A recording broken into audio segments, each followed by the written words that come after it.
September 18, 2025, Mediterranean Sea, 30 miles west of Alexandria, Egypt. A woman surfaces from a dive, pulls off her mask, wipes salt water from her eyes, and reaches for her phone. The person she calls is Bob Ballard, the man who found the Titanic at 12,000 feet, who has spent 50 years exploring shipwrecks and lost cities beneath the oceans. She tells him 4 words. Nobody has been here.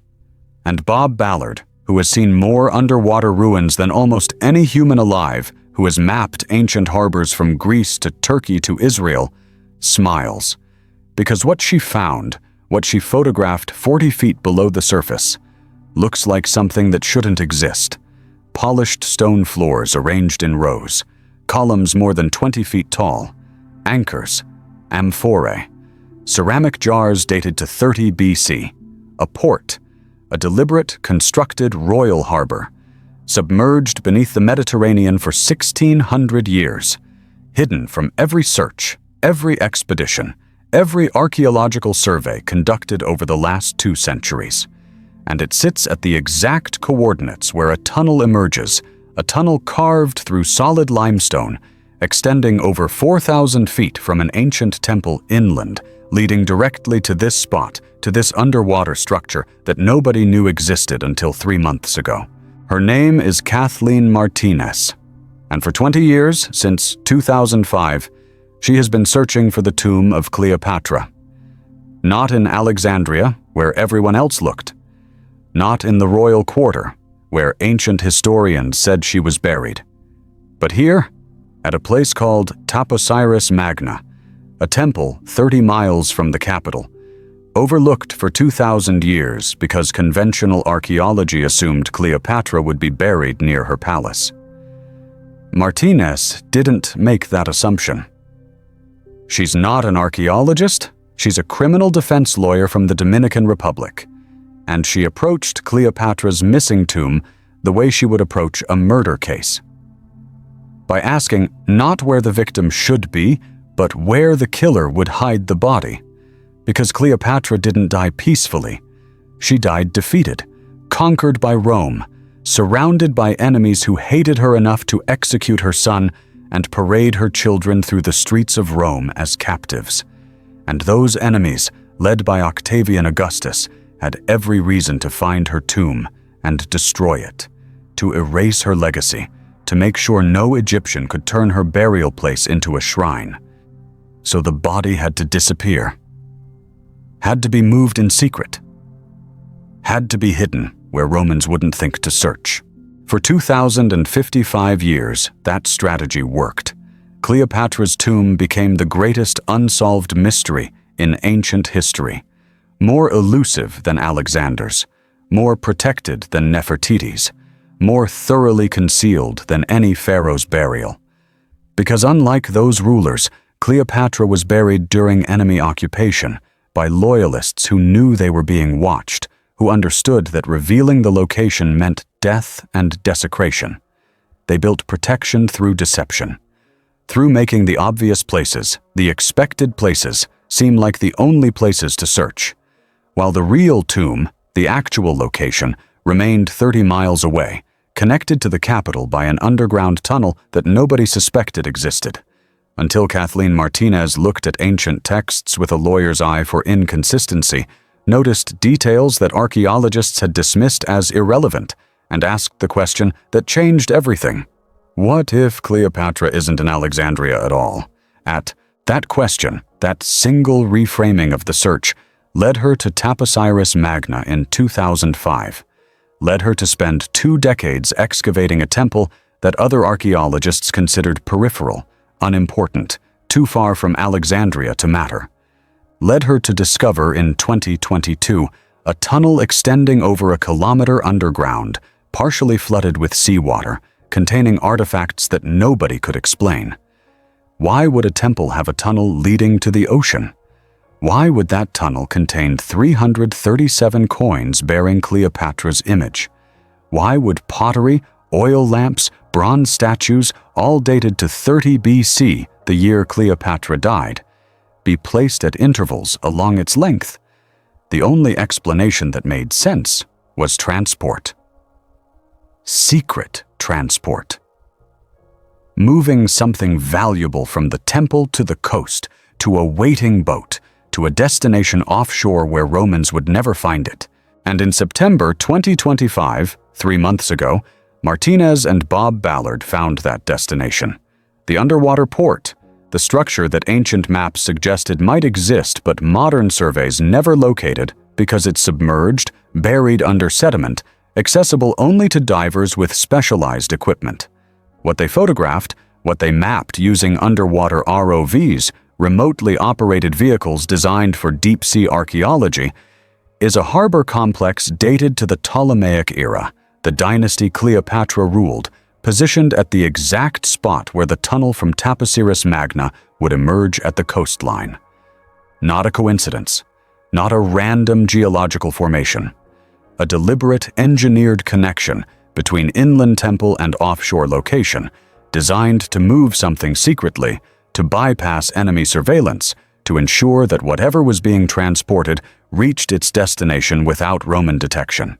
The implications of this discovery, if Martinez is correct, if this port was built to receive Cleopatra's body and transport it to a nearby burial site, extend far beyond archaeology. Because confirming Cleopatra's tomb location means confronting questions about ownership, about who has the right to excavate, about whether disturbing her remains violates the very secrecy that protected them for 2 millennia. Egypt claims authority because the tomb is within their territorial waters. Greece argues cultural connection because Cleopatra was ethnically Macedonian, descended from Ptolemy, one of Alexander the Great's generals. Italy points to historical ties because Cleopatra died under Roman occupation, because Augustus permitted her burial, because finding the tomb resolves a mystery that Roman historians documented but never solved. And underlying all these claims is a more fundamental question. Should the tomb be excavated at all? Should we disturb remains that were hidden deliberately, that were meant to stay concealed, that have rested undisturbed for longer than most civilizations have existed? Kathleen Martinez believes we should. Not to loot, not to display Cleopatra's body in a museum, but to confirm her existence, to prove that this woman, this queen who ruled Egypt, who challenged Rome, who changed the course of history, was real. Because right now, everything we know about Cleopatra comes from Roman sources, from her enemies, from men who had every reason to distort her legacy, to portray her as a seductress rather than a politician, as a foreign threat rather than a legitimate ruler. Egyptian sources about Cleopatra are rare, often damaged, heavily censored by Romans who occupied the country for 3 centuries after her death. Finding her tomb, finding artifacts buried by Egyptians who loved her, finding inscriptions written by her supporters rather than her conquerors, would give us Cleopatra's story from Egyptian perspectives, would show us who she was to the people she ruled, not just who she was to the empire that destroyed her. But getting to that truth requires solving a problem that has defeated archaeologists for 200 years. How do you excavate a tomb that is 40 feet underwater, buried under 1,600 years of sediment, located in a region that experienced catastrophic earthquakes and tsunamis that reshaped the entire coastline?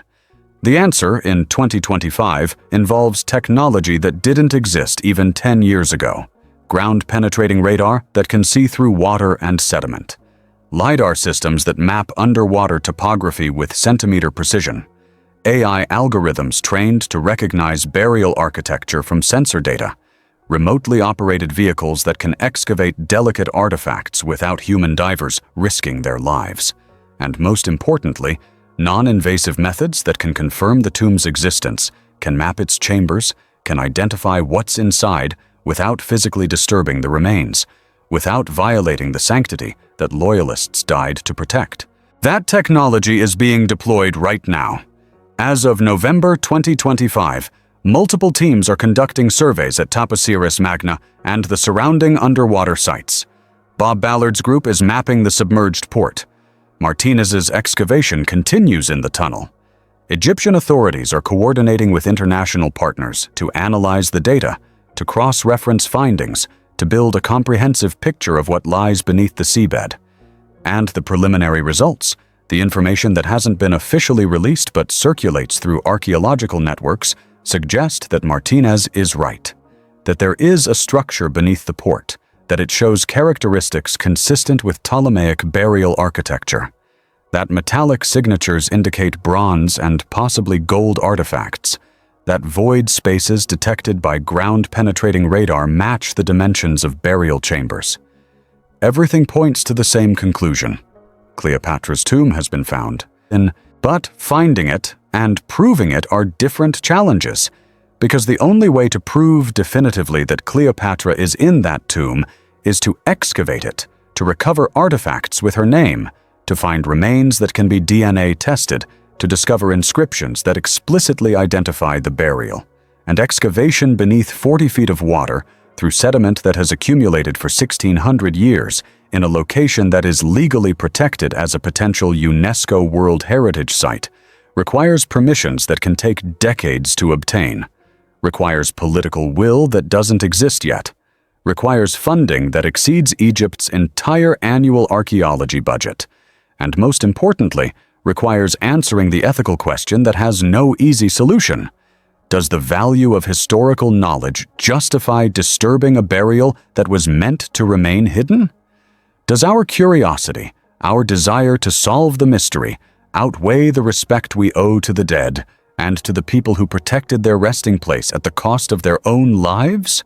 Kathleen Martinez has spent 20 years on this question, has left her law career, has moved to Egypt, has dedicated herself to a search that most archaeologists dismissed as impossible, that colleagues warned would destroy her professional reputation, that required convincing the Egyptian government to grant permits for a site they considered insignificant. And she succeeded, not through traditional archaeology, through applying legal reasoning to historical problems, through treating Cleopatra's burial as a cold case, examining evidence that others ignored, questioning assumptions that had persisted for centuries. The tunnel was always there. The coins were always there. The underwater port was always there. But nobody connected them because nobody thought to ask whether Cleopatra's loyalists would have risked moving her body 30 miles through enemy territory to hide it from Rome. The answer, based on what we know about Roman occupation, about how conquerors treated defeated enemies, about the specific hatred Romans held for Cleopatra, is obvious. Of course they would risk it. Of course they would build a secret tunnel. Of course they would transport her to a location Romans wouldn't suspect, because leaving her in Alexandria meant letting Romans find the tomb, meant allowing desecration, meant watching Cleopatra's legacy be destroyed the same way her sister Arsinoe's body was displayed in Rome, the same way her son Caesarion was executed, the same way her children with Mark Antony were taken as captives and raised as Romans. The only way to preserve her memory, the only way to ensure future Egyptians could honor her, was to make the tomb unfindable, to create a secret so well protected that even if Romans tortured loyalists, even if they searched for decades, even if they deployed every resource of the empire, they would never discover the truth. And they didn't. For 2,000 years, the secret held. Through Roman occupation, through Byzantine rule, through Islamic conquest, through Ottoman administration, through modern Egyptian independence, generation after generation of archaeologists searched Alexandria, excavated royal quarters, mapped underwater ruins near the palace, found Cleopatra's palace at Antirrhodos Island, found her private harbor, found artifacts from her reign, but never found her tomb, because the tomb wasn't in Alexandria. It was 30 miles away, connected by a tunnel that Romans never discovered, protected by an earthquake that submerged the evidence 1,600 years ago, waiting for someone to ask the right question. Kathleen Martinez asked that question, and in September 2025, Bob Ballard confirmed the answer. The tomb has been found, not officially, not with the kind of verification that satisfies academic peer review, but found in the sense that we know where it is, we know how to reach it, we know what technology can reveal it. The only question remaining is whether we have the courage, the funding, and the ethical framework to take the next step. To move from discovery to excavation, from theory to confirmation, from mystery to knowledge. And that decision, that choice about what to do with Cleopatra's tomb now that we've located it, will define how we think about archaeology, about respect for the dead, about the difference between curiosity and conquest, because this isn't just about finding Cleopatra. It's about deciding what kind of relationship modern humans should have with ancient secrets, whether some mysteries should stay mysteries, or whether every question, no matter how old, deserves an answer. But before we can understand why Kathleen Martinez succeeded where centuries of archaeologists failed, we need to understand who she is and why someone with no formal training in ancient history, someone who built her career defending criminals in Dominican courtrooms, would become obsessed with finding a tomb that disappeared 2,000 years ago. Because the story of Cleopatra's discovery doesn't start in Egypt. It starts in 2005 in Santo Domingo, in a lawyer's office where Martinez was reading Plutarch's account of Cleopatra's death for the 8th time, annotating passages with the same intensity she brought to criminal cases, and noticing something that historians had overlooked for centuries. A contradiction? A detail that didn't make sense if you thought about it the way a prosecutor would think about evidence. Plutarch wrote that after Cleopatra died, after the aspi bite or poison, or however she actually ended her life on August 12, 30 BC, Octavian granted her final wish: to be buried together with Mark Antony in splendid and regal fashion. Those words, splendid and regal, appear in multiple translations of Plutarch's text, and they've been repeated by historians for 2,000 years as confirmation that Cleopatra received a proper royal burial. But Martinez, reading this with a lawyer's suspicion of official narratives, asked a question that archaeologists somehow never asked. Why would Octavian, who hated Cleopatra, who blamed her for corrupting Mark Antony, who spent years conducting propaganda campaigns to portray her as an evil seductress threatening Rome, why would he suddenly decide to honor her with a splendid burial? Why would he allow her to be interred in a royal tomb in Alexandria, the city she ruled, the city that could turn her grave into a shrine, into a rallying point for Egyptian resistance against Roman occupation? It didn't make sense. Not if you understood how conquerors treat defeated enemies.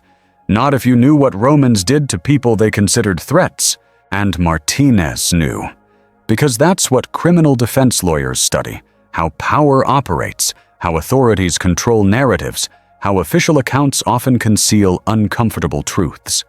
She looked at Octavian's behavior after Cleopatra's death, the actions documented in historical sources, and saw a pattern. He executed Caesarion, Cleopatra's son, with Julius Caesar, strangled him or stabbed him. The accounts differ, but definitely killed him, despite the boy being only 17 years old and posing no military threat. He took Cleopatra's 3 children with Mark Antony, paraded them through Rome in chains during his triumph celebration, displayed them as trophies of conquest. He systematically erased Cleopatra's image from Egyptian monuments, allowed her statues to be defaced, permitted temples associated with her to fall into neglect. This was damnatio memoriae, the Roman practice of destroying the memory of defeated enemies, making them unpersons, erasing them from history. And Octavian was allowing that erasure to happen to Cleopatra, despite supposedly granting her a splendid burial. The contradiction was obvious once you looked for it. Either Octavian honored Cleopatra's burial, or he tried to erase her memory. He couldn't do both, unless the burial he permitted wasn't actually splendid, unless the location he approved wasn't actually where Cleopatra ended up, unless what Plutarch recorded was what Octavian wanted people to believe, not what actually happened. That insight, that recognition that official Roman accounts might be covering up the truth about Cleopatra's burial, transformed how Martinez approached the search. She stopped looking for where Cleopatra should be, according to ancient historians, and started looking for where Cleopatra's loyalists would hide her from Roman authorities. and that required understanding the political situation in Alexandria during August 30 BC, the days immediately after Cleopatra's death, when Roman soldiers occupied the palace, when Octavian was personally present in the city, when moving a royal body secretly would have been nearly impossible under normal circumstances. But the circumstances weren't normal. Alexandria was chaotic. Mark Antony had committed suicide days earlier, stabbing himself after receiving false news that Cleopatra was dead, bleeding out in Cleopatra's mausoleum while she watched from above, unable to help because she had barricaded herself inside the building to avoid capture. When Octavian's soldiers finally broke in, when they found Cleopatra alive and took her prisoner, the city was in turmoil. Egyptian supporters were rioting. Roman troops were establishing martial law. And in that chaos, in the confusion of occupation, moving a body out of Alexandria, transporting it 30 miles west to Taposiris Magna, would have been feasible if you had a network of loyalists coordinating the operation. And Cleopatra definitely had loyalists. Despite Roman propaganda portraying her as universally hated, archaeological evidence suggests she was beloved by ordinary Egyptians, that she was the first Ptolemaic ruler in 300 years to learn Egyptian language, that she participated in Egyptian religious ceremonies, that she presented herself as the reincarnation of Isis, the goddess who resurrected Osiris after his murder. That religious connection mattered enormously in ancient Egypt because it linked Cleopatra to the most fundamental myth in Egyptian culture, the story of death and resurrection, of the murdered king whose body was hidden by his wife to protect it from enemies. Isis hid Osiris's body. Cleopatra's supporters would hide her body. The parallel was intentional, culturally significant, and it suggested that the hiding wouldn't be improvised. It would follow ritual patterns, religious protocols, burial traditions that Egyptians had practiced for 3,000 years. Martinez studied those traditions, read everything available about Ptolemaic burial practices, about how Greek rulers of Egypt adapted Egyptian customs, about where previous Ptolemaic kings and queens were interred. And she found another contradiction. Most Ptolemaic royalty was buried in Alexandria, in a royal quarter called the Soma, in elaborate mausoleums that showcased their wealth and power. But starting in the 1st century BC, right around Cleopatra's time, some Ptolemies began building secondary tombs outside Alexandria, smaller structures in places like Taposiris Magna, temples dedicated to Osiris and Isis located along the coast west of the capital. Why build secondary tombs? The traditional explanation was that these were cenotaphs, empty memorial structures, symbolic rather than functional. But Martinez questioned that interpretation because it assumed Ptolemaic rulers thought like modern people, that they built monuments for symbolic reasons. What if the secondary tombs weren't symbolic? What if they were strategic? What if Ptolemaic rulers understood that Alexandria was vulnerable to conquest, that any foreign power taking the city would immediately search the Soma for royal bodies, that protecting the dynasty required having backup burial sites that enemies wouldn't know about? That theory led Martinez to Taposiris Magna in 2005, not because ancient sources explicitly mentioned it as Cleopatra's burial place. They didn't. But because the site had characteristics that made it perfect for a secret burial. It was far enough from Alexandria that Romans wouldn't search it immediately, but close enough that loyalists could transport a body there within a day. It was religiously significant, a temple to Osiris and Isis, the gods Cleopatra most closely associated with. It was located on the coast, accessible by boat, which meant you could approach it without traveling through Alexandria's streets, where Roman soldiers controlled every intersection. And most importantly, it had been largely ignored by archaeologists. The major excavations in Egypt focused on pharaonic sites, on pyramids and Valley of the Kings, on temples from the New Kingdom. Ptolemaic sites received less attention, less funding, less academic interest. Taposiris Magna had been surveyed briefly in the early 20th century, identified as a minor temple, and then forgotten.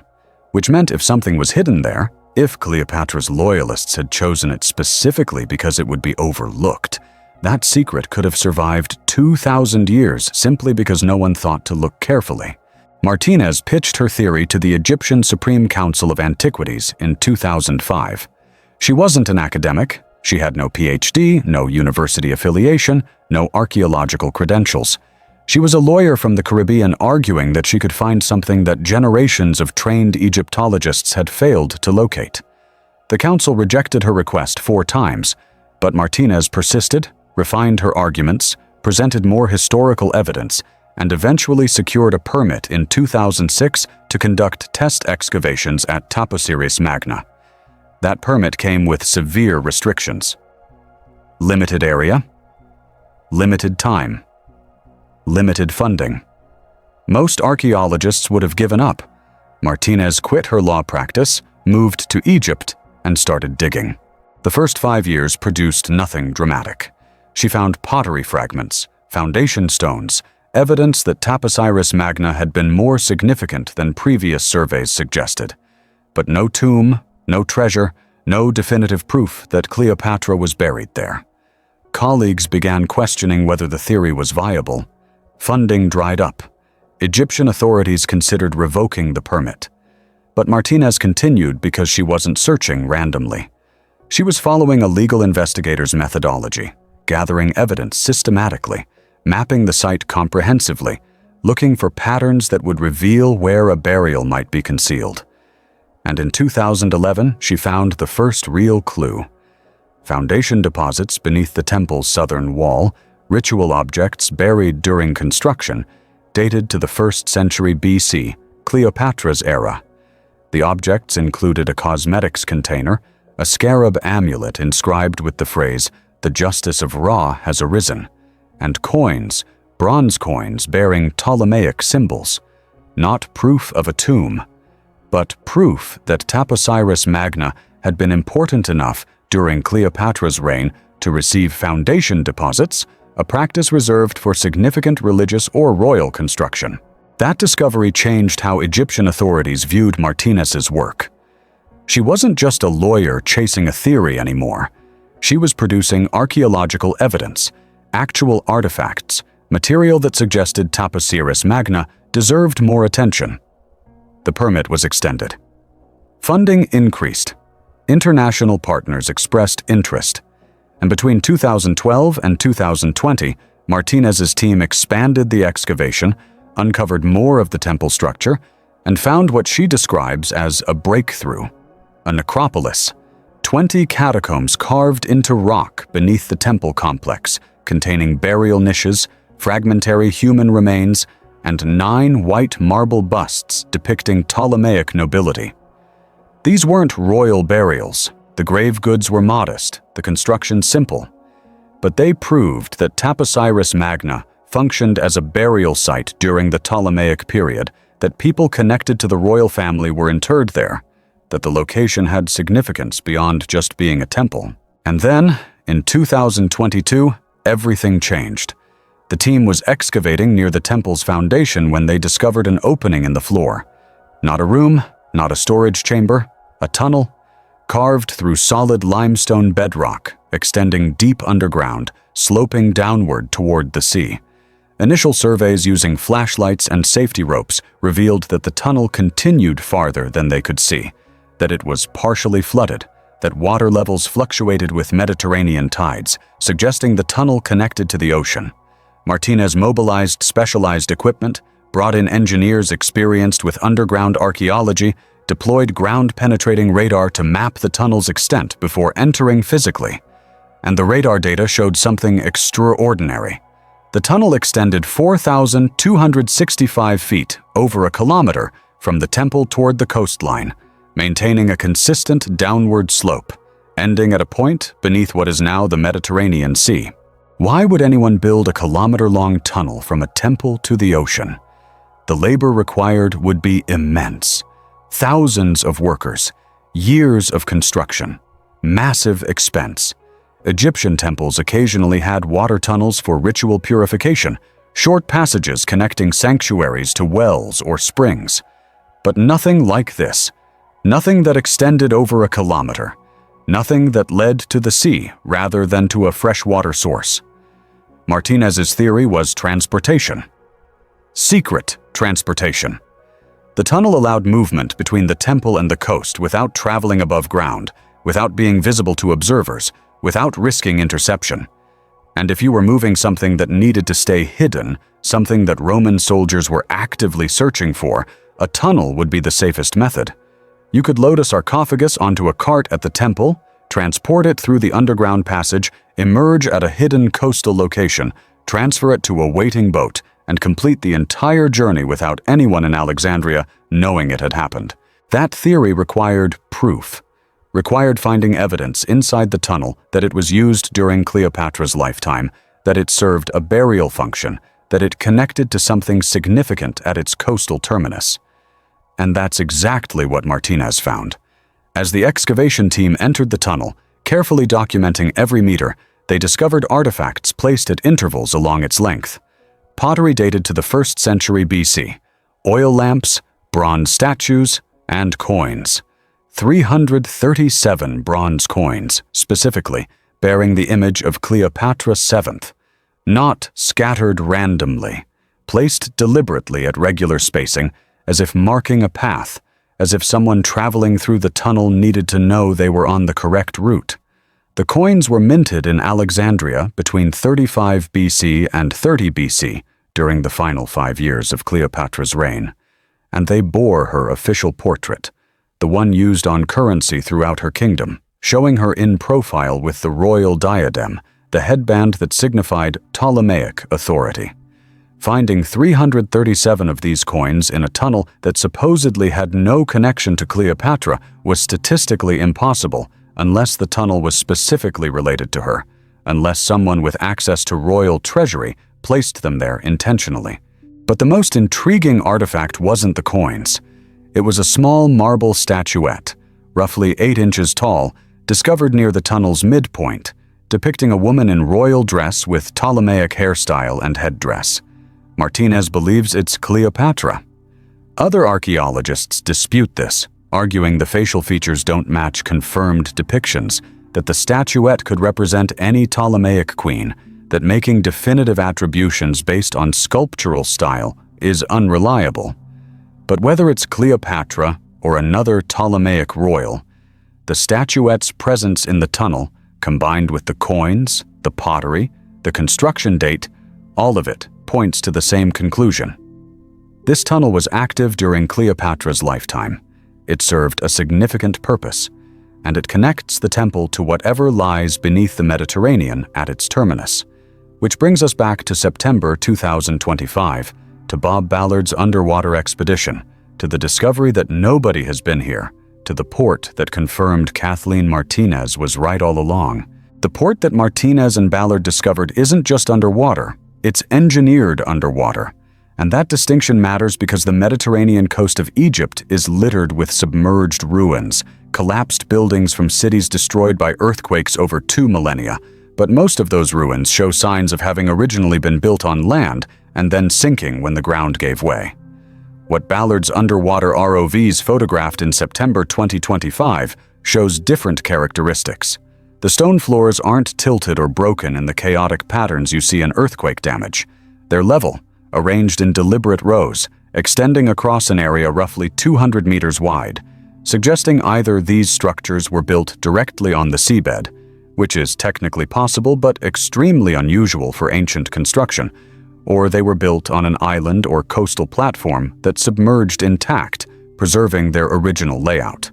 The columns, more than 20 feet tall according to measurements taken by the ROVs, remain vertical, still standing after 1,600 years underwater, which means they were either extraordinarily well constructed or they weren't subjected to the violent lateral forces that topple most buildings during earthquakes. The polished stone, the type used in royal construction during the Ptolemaic period, still shows tool marks, evidence of careful finishing, the kind of craftsmanship that wouldn't be wasted on a merchant harbor or military installation, but absolutely would be appropriate for a royal or religious site. Bob Ballard, who has explored more underwater archaeological sites than perhaps anyone alive, who found not just the Titanic but also the German battleship Bismarck, John F. Kennedy's PT-109, and ancient Roman shipwrecks throughout the Mediterranean, made a statement to press in late September that carried significant weight precisely because he's not prone to exaggeration. He said this site looked intentionally arranged, that the spacing between structures suggested planning, that whoever built this port understood hydrology, understood how to position anchoring points to protect boats from currents and storms.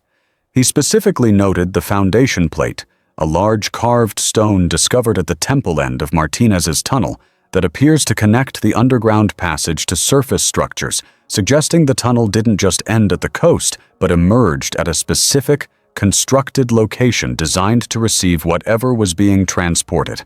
And most tellingly, he said the artifacts recovered from the underwater site, the amphorae, the ceramic jars used for storing wine and oil and grain, all dated to a very narrow time period around 30 BC, not scattered across centuries like you'd expect from a port used continuously for commercial shipping, but concentrated in a single generation, as if the port was built for a specific purpose, used briefly, and then abandoned or deliberately sealed. That temporal specificity is exactly what you'd expect if Martinez's theory is correct.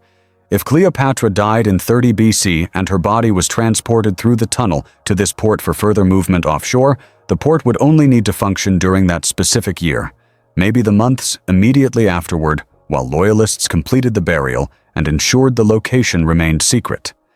After that, there would be no reason to maintain it, no reason to keep using it for regular shipping, every reason to let it fall into disuse so that Romans searching the coast wouldn't identify it as significant.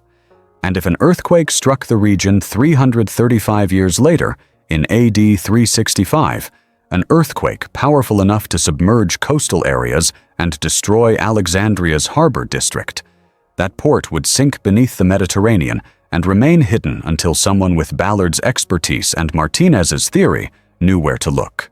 The AD 365 earthquake is crucial to understanding why Cleopatra's tomb, if it's located offshore from Taposiris Magna, remained undiscovered for so long. Historical sources describe this earthquake as catastrophic, one of the most destructive seismic events in Mediterranean history, generating a tsunami that devastated coastal cities from Alexandria to Crete. Contemporary accounts report that the sea withdrew suddenly from Alexandria's harbor, exposing the seabed for several minutes, and then returned as a massive wave estimated at 40 to 50 feet tall, destroying buildings, drowning thousands, reshaping the coastline permanently.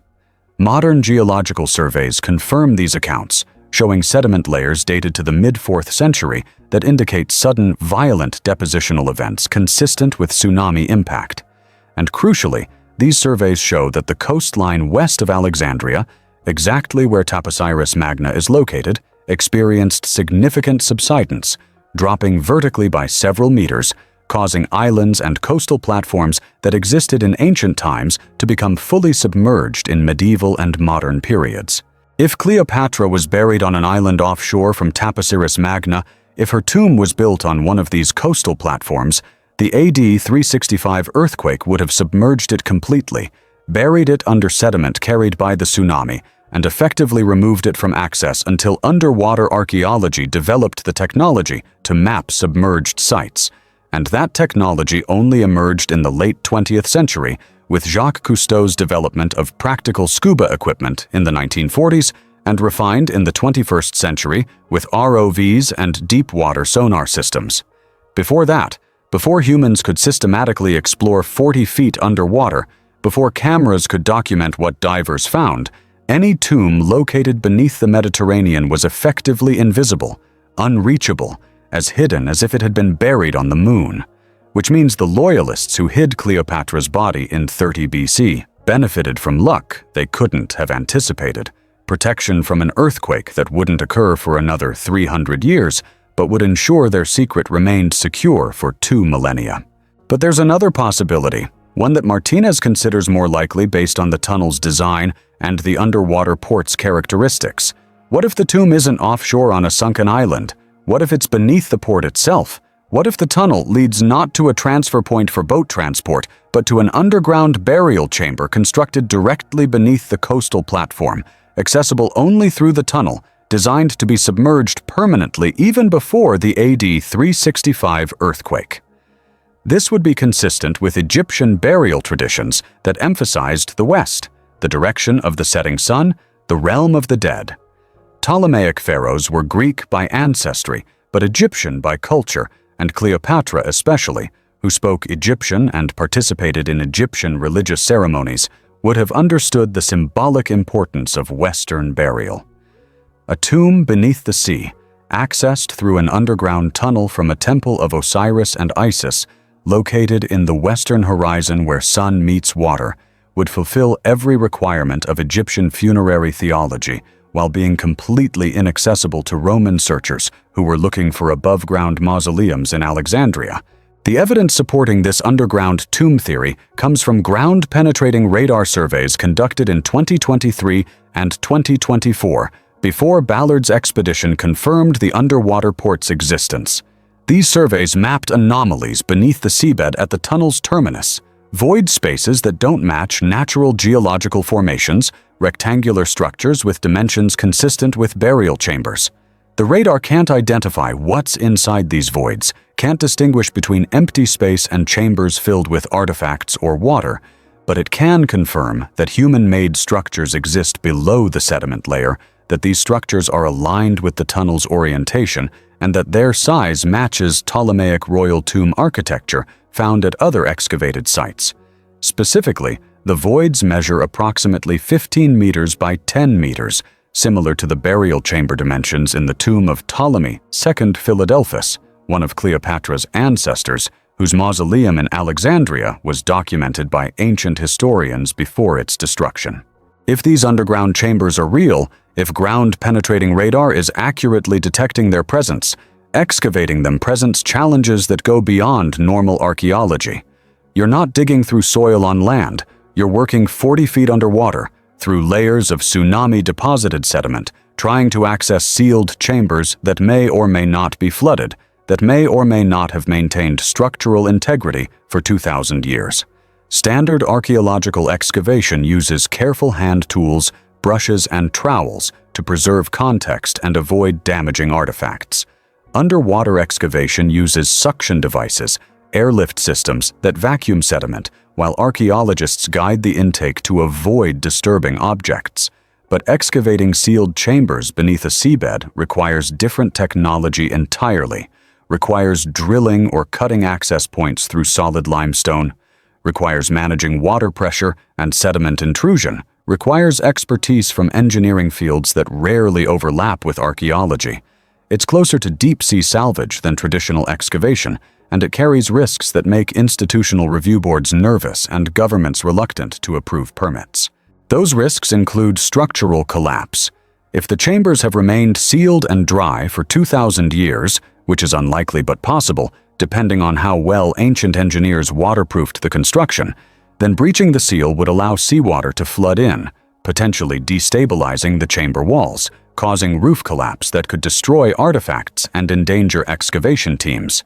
Even if the chambers are already flooded, which is more probable, disturbing the sediment that has accumulated over centuries could release trapped gases, hydrogen sulfide from decaying organic matter, methane from anaerobic bacteria, both of which are toxic and potentially explosive. Underwater archaeologists working in sealed environments have died from gas exposure, not from dramatic, catastrophic events, but from slow poisoning they didn't recognize until it was too late.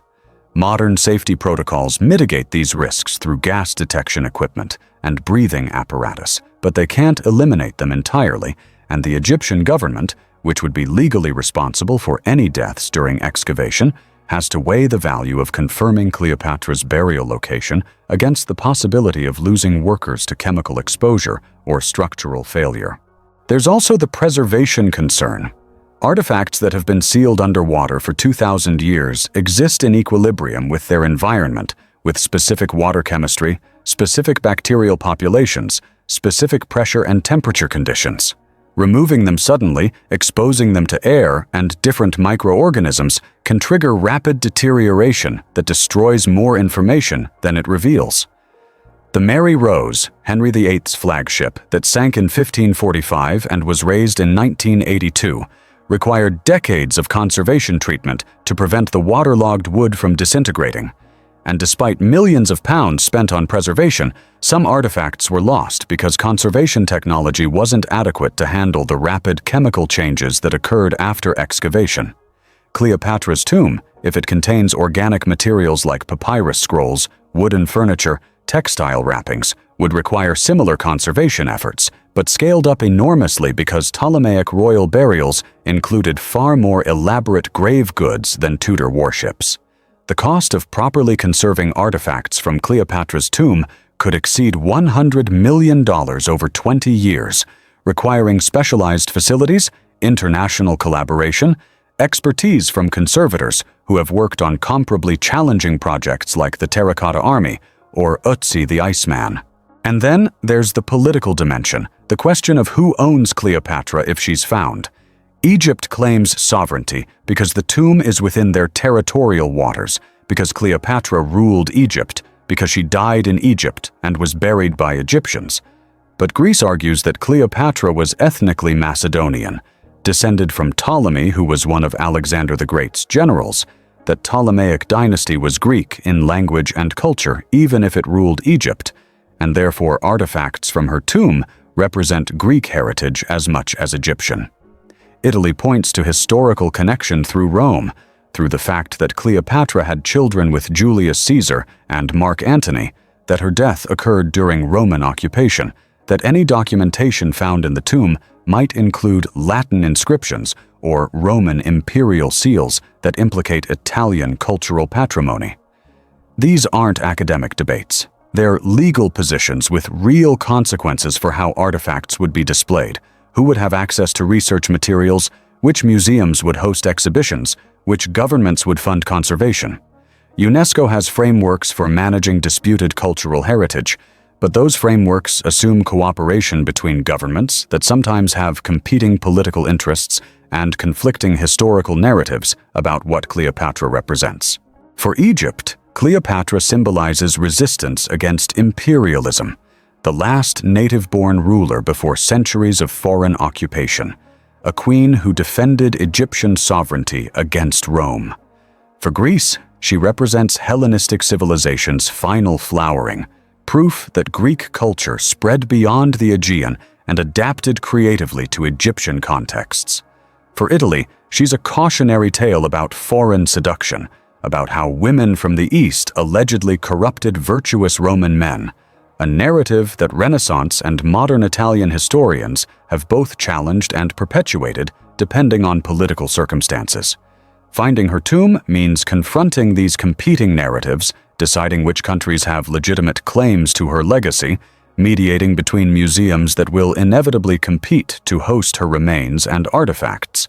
And the potential for conflict is high enough that some archaeologists quietly argue that Cleopatra's tomb should remain unconfirmed, that the mystery serves everyone's interests better than discovery would, that knowledge in this case might cause more problems than it solves. Kathleen Martinez rejects that argument completely. She believes that leaving Cleopatra hidden, leaving the tomb unexcavated even after locating it, perpetuates the Roman erasure that her loyalists died trying to prevent. She argues that every day Cleopatra remains officially undiscovered is another day that Roman propaganda, the historical accounts written by her enemies, defines how we understand her. And those accounts are brutal. They describe her as calculating seductress who used sex to manipulate Julius Caesar and Mark Antony. They claim she corrupted good Roman men with Eastern luxury and decadence. They attribute Antony's military failures to her influence, suggest she was planning to move Rome's capital to Alexandria and rule the empire herself. None of these claims come from Egyptian sources. None include Cleopatra's own words or perspectives. They're entirely filtered through Roman historians who had political reasons to portray her as dangerous, as other, as the enemy that justified decades of civil war and the transition from Roman Republic to Roman Empire. Finding her tomb, finding artifacts that Egyptians placed there to honor her, finding inscriptions that describe how her subjects viewed her rather than how her conquerors demonized her, would give us primary sources that could counterbalance 2,000 years of biased history. And that rebalancing matters not just for historical accuracy, but for modern political resonance. Cleopatra has become a symbol in contemporary debates about colonialism, about how imperial powers write history to justify conquest, about whose voices get preserved and whose get silenced. Her story parallels other instances where colonized peoples' perspectives were systematically erased by conquerors who controlled archives and narratives. Finding her tomb would be a rare case where archaeology could recover a colonized voice, could show us how Egyptians chose to remember their queen before Roman censorship and Christian reinterpretation and Islamic historical traditions layered centuries of additional interpretation over the original memory. It would be primary evidence, unfiltered by later agendas, and in that sense it represents something larger than just solving an archaeological mystery.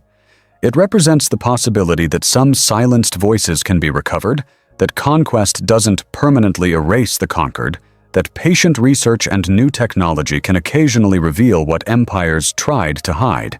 But recovering that voice requires disturbing a burial that was meant to remain hidden, requires breaking seals that loyalists placed 2,000 years ago precisely to prevent discovery, requires violating the wishes of people who died to protect Cleopatra's rest. And that ethical dilemma, that tension between respecting the dead and recovering knowledge, defines modern archaeology's most difficult questions. Because unlike treasure hunting or looting, which disregard both ethics and knowledge in pursuit of profit, professional archaeology claims to serve knowledge while respecting cultural heritage. But those goals sometimes conflict when knowledge requires disturbance, when understanding the past requires disrupting what past peoples intended to preserve undisturbed. Cleopatra's case makes this conflict acute because we know her loyalists specifically wanted her tomb hidden, we know they died implementing that concealment, and we know that excavating now would undo their work. Are we justified in doing that? Does the value of historical knowledge outweigh the respect we owe to their sacrifice? And who gets to decide? The archaeologists who want to excavate, the Egyptian government that controls the site, or the descendants of ancient Egyptians who might have very different views about whether disturbing royal burials serves their cultural interests? These questions have no easy answers, and the discovery that Martinez and Ballard made in September 2025, far from resolving the mystery of Cleopatra's tomb, has actually intensified the debate about what that debate centers on a question that seems simple, but becomes increasingly complex the more you examine it. What would excavating Cleopatra's tomb actually reveal?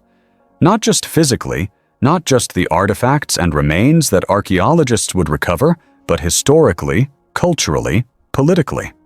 Because the answer depends entirely on what's inside, and after 2,000 years of concealment, after 1,600 years underwater, after centuries of sediment accumulation and possible structural degradation, what's inside could range from perfectly preserved burial chambers filled with treasure and intact mummies to completely empty voids where seawater dissolved everything organic, and looters somehow accessed the site despite all evidence suggesting it remained sealed. And between those extremes lie dozens of possibilities, each with different implications for how we understand Cleopatra, how we understand Ptolemaic Egypt, and how we understand the relationship between ancient burial practices and modern archaeological ethics. Start with the best-case scenario, the discovery that would justify every risk and cost associated with excavation. Imagine the chambers beneath the port contain Cleopatra's sarcophagus, intact, with her body preserved through Egyptian mummification practices that the Ptolemaic dynasty had adopted and refined over 3 centuries of ruling Egypt. Imagine the burial chamber walls covered with hieroglyphic inscriptions commissioned by her supporters, describing her reign from Egyptian perspectives rather than Roman propaganda. Imagine grave goods that include diplomatic correspondence, papyrus documents detailing negotiations with Rome, personal letters between Cleopatra and Mark Antony, administrative records showing how she governed Egypt during the chaotic final years before Roman conquest. This level of preservation is possible, not guaranteed, but possible, because we have precedents from other underwater sites where organic materials survived due to specific chemical conditions, where silt sealed objects quickly enough to prevent decay, where the absence of oxygen created environments hostile to bacteria that normally decompose organic matter. If we found that, if excavation recovered Cleopatra's body and a trove of contemporary documents, the historical implications would be revolutionary. We would have Cleopatra's actual physical remains, not the marble statues and coin portraits that are stylized and propagandistic, but her actual bone structure, her actual height, evidence of her health and diet and age at death. DNA analysis could confirm her ancestry, could settle debates about Ptolemaic inbreeding, could potentially identify living descendants with direct genetic links to her bloodline. Forensic examination could determine her cause of death, could detect whether snake venom is present in bone tissue, could reveal whether she died by aspi bite, as legend claims, or by poison, as many historians suspect. And most importantly, documents from her reign would give us her own words, or at least words approved by her court, describing how she viewed her relationship with Rome, how she positioned herself relative to Egyptian traditions, what her political goals were beyond the survival narrative that dominates Roman accounts. Those documents would force revision of everything we think we know about late Ptolemaic Egypt. Right now, our sources for Cleopatra's reign come almost entirely from Greeks and Romans writing decades or centuries after her death, filtering events through their own cultural biases and political agendas. Plutarch, our most detailed source, wrote his biography of Mark Antony around AD 170 years after the events, drawing on earlier sources that are now lost, but were themselves written by people loyal to Octavian, who had every reason to portray Cleopatra negatively. Egyptian sources from her reign are rare and fragmentary, partly because papyrus decays easily in humid conditions, partly because Romans and later Christian administrators had no interest in preserving documents that might contradict official narratives about Egyptian submission to imperial rule. Finding Cleopatra's tomb with intact papyri would be like discovering a parallel universe where we suddenly have access to sources that challenge or confirm everything previous historians assumed based on limited evidence. But there's a less optimistic scenario, one that archaeologists privately acknowledge is more probable than perfect preservation. What if the chambers flooded completely shortly after construction?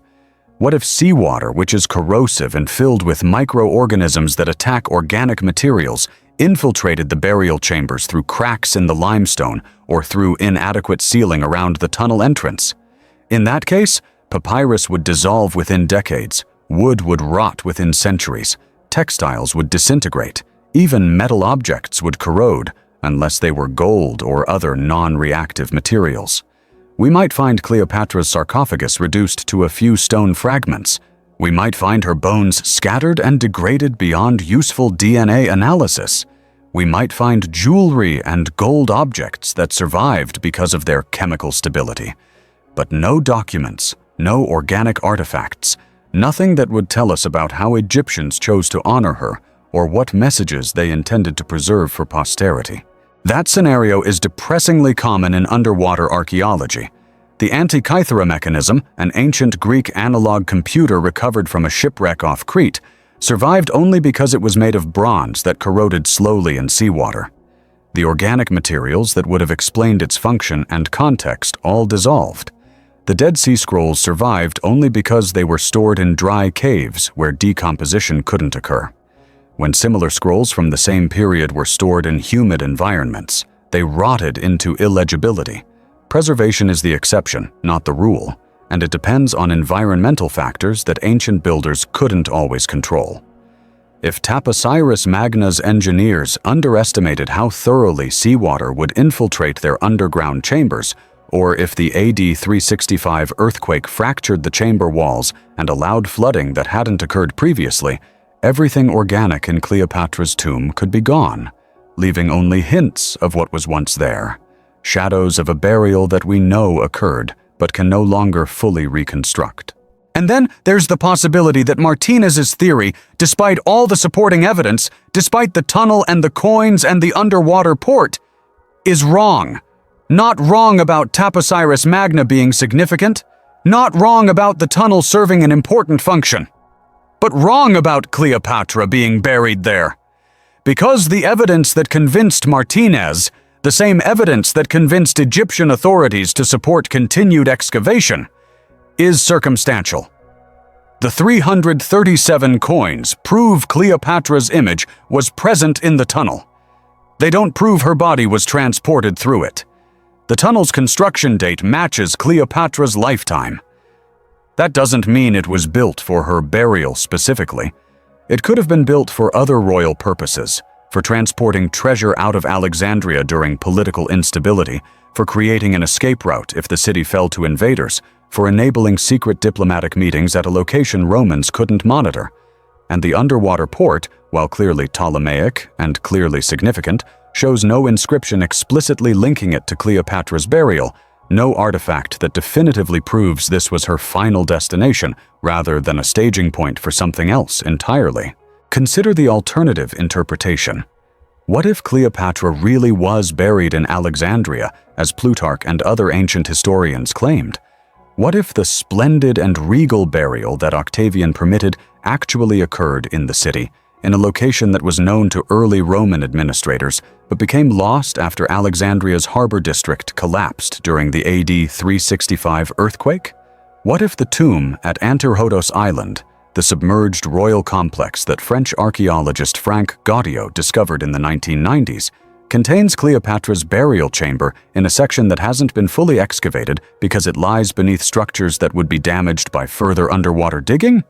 In that scenario, Taposiris Magna would still be important, the tunnel would still be significant, but for reasons unrelated to Cleopatra's burial. Perhaps it was a treasury, a place where Ptolemaic rulers stored wealth during succession crises when Alexandria became dangerous. Perhaps it was a ritual site, a location where religious ceremonies occurred away from public view. Perhaps it was simply one of many construction projects initiated during the Ptolemaic period that happened to coincide with Cleopatra's reign, but had nothing specifically to do with her. This possibility haunts Martinez because it would mean 20 years of work, 20 years of excavation and fundraising, and defending her theory against skeptics, leads to a discovery that is archaeologically valuable but historically disappointing. Finding an elaborate tunnel system and underwater port from the late Ptolemaic period would be significant regardless of whether Cleopatra was buried there. It would tell us about Ptolemaic engineering capabilities, about their strategic thinking, about how they used architecture to maintain control during politically unstable periods.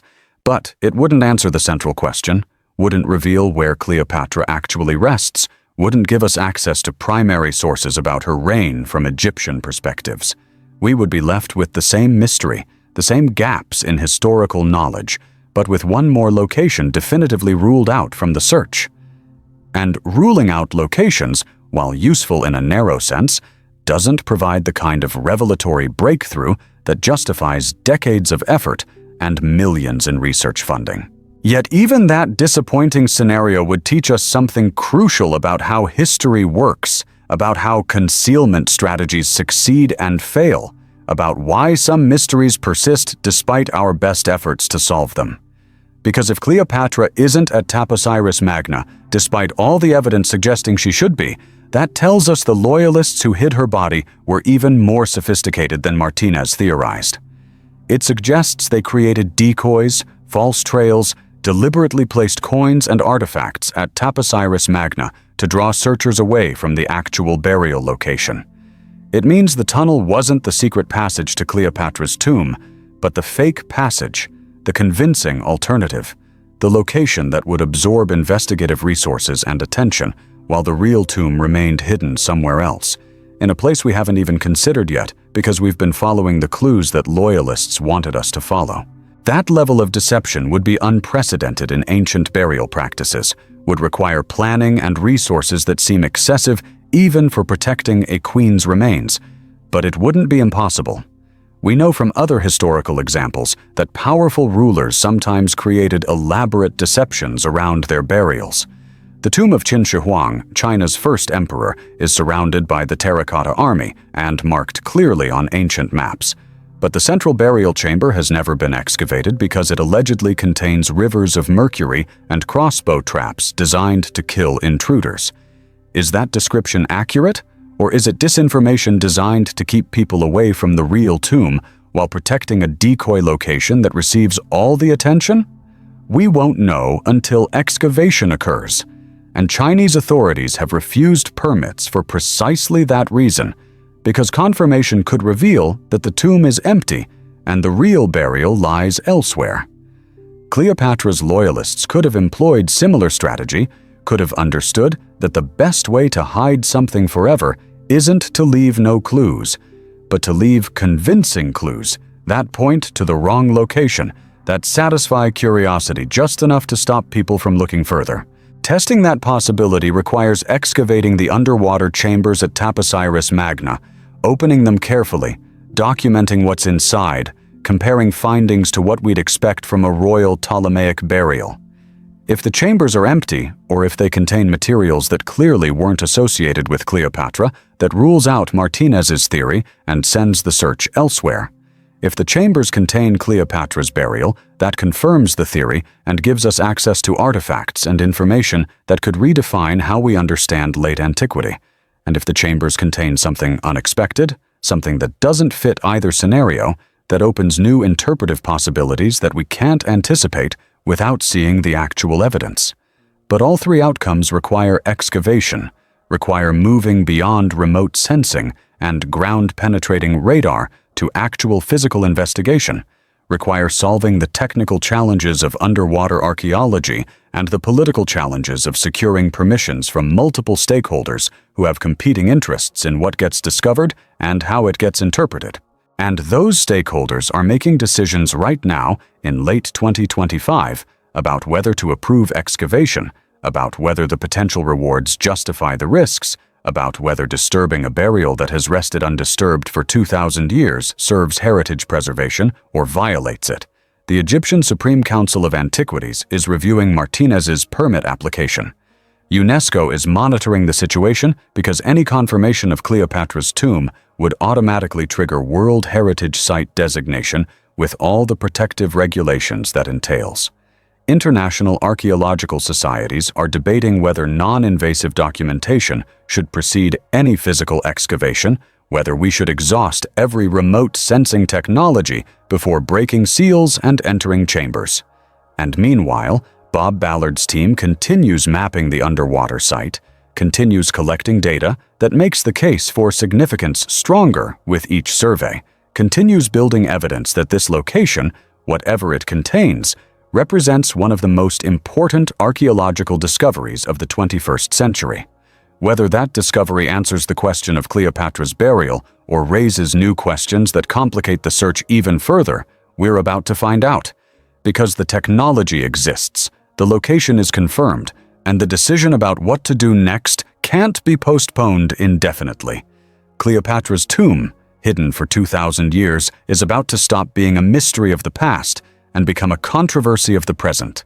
But that controversy isn't just about archaeology or historical knowledge. It's about geography, about geology, about understanding why a burial location that seems obvious now remained invisible for 2,000 years despite generations of searchers looking for it. And the answer to that question lies not just in human concealment strategies, but in planetary forces that reshape coastlines, that sink islands, that transform landscapes so thoroughly that maps drawn 2,000 years ago no longer correspond to modern geography. Because the Mediterranean coast of Egypt that exists today is fundamentally different from the coastline that existed when Cleopatra died, when her loyalists transported her body through the tunnel, when they buried her at a location that they marked on maps and described in texts that have since been lost or destroyed. And understanding those geographic transformations is crucial to understanding why Bob Ballard said what he said in September 2025, why his statement about nobody having been at the underwater port carried such significance, why the discovery represents not just a confirmed location, but a recovered landscape. The ancient sources that mention Cleopatra's burial, the fragments from Plutarch and Strabo, and later historians who drew on earlier accounts, describe her tomb in relation to landmarks that no longer exist. They mention it being near the Temple of Isis, which could refer to dozens of temples since Isis worship was widespread throughout Egypt. They mention proximity to the sea, which is unhelpful given that Alexandria and all its suburbs were coastal. They mention it being west of the city, which narrows the search area but still leaves hundreds of square kilometers of potential locations. And most intriguingly, some sources mention islands, small islands offshore from Alexandria, where royal ceremonies occurred, where sacred rites were performed, where access was restricted to priests and royal family members. These islands appear on Ptolemaic-era maps, rough sketches preserved in later copies of ancient geographic texts showing a coastline west of Alexandria dotted with small land masses just offshore, close enough to reach by boat, far enough to provide privacy and security. But when you look at modern maps of the same region, when you examine satellite imagery or coastal surveys or underwater topography, those islands are gone. Not eroded, not diminished, completely submerged. And the explanation for that disappearance lies in a single catastrophic event that occurred 335 years after Cleopatra's death. An earthquake so powerful that it literally changed the shape of the Mediterranean coastline, dropping land levels by several meters in some locations, triggering tsunamis that destroyed cities from Egypt to Crete, and creating the conditions that would hide Cleopatra's tomb for 1,600 years, even if searchers knew exactly where to look. The AD 365 earthquake, also called the Crete earthquake because it was centered in the Mediterranean between Crete and Egypt, measured an estimated magnitude of 8.0 or higher based on descriptions of damage in contemporary accounts. Ammianus Marcellinus, a Roman historian who wrote detailed descriptions of the event just a few years after it occurred, reported that on July 21st, AD 365 in the pre-dawn hours, a massive earthquake struck the eastern Mediterranean with such violence that ships docked in Alexandria were thrown onto rooftops, that the sea withdrew from the coast, exposing shipwrecks and sea creatures that had never been seen by humans, and that moments later a tsunami estimated at 40 to 50 feet tall crashed back onto shore, destroying everything in its path. The death toll was catastrophic. Ammianus estimated thousands dead in Alexandria alone, with many more dying in coastal cities throughout the region. But the long-term impact was even more significant than the immediate casualties because the earthquake permanently altered the coastline, caused subsidence that lowered land elevation by 2 to 4 meters in some areas, and submerged islands and coastal platforms that had been above sea level for thousands of years. Modern geological surveys using seafloor sonar and sediment core sampling confirm these ancient accounts, showing layers of suddenly deposited material dated to the mid-4th century, showing evidence of tsunami impact, showing clear markers of tectonic subsidence, where the Earth's crust dropped vertically rather than shifting horizontally. And crucially, these surveys show that the subsidence was not uniform, that some areas west of Alexandria dropped more severely than others, that small islands which would have been viable locations for burials in 30 BC were entirely underwater by AD 366, buried not just by the tsunami, but by permanent elevation change that kept them submerged even after the water receded. This is why Ballard's statement matters. Nobody has been here doesn't just mean no modern archaeologists have explored this underwater site. It means nobody has been able to be here since the earthquake, since the location became inaccessible to anyone without scuba equipment and specialized underwater navigation tools. If Cleopatra was buried on one of these small islands, if her tomb was constructed on a platform that later submerged during the AD 365 event, then her burial remained accessible for 335 years, long enough for the immediate generation of loyalists to visit and honor her, long enough for the secret of her location to be maintained by a small group who performed annual ceremonies, but not long enough for the location to become widely known or for Roman authorities to discover it through systematic searching. And then, in a single night, access ended.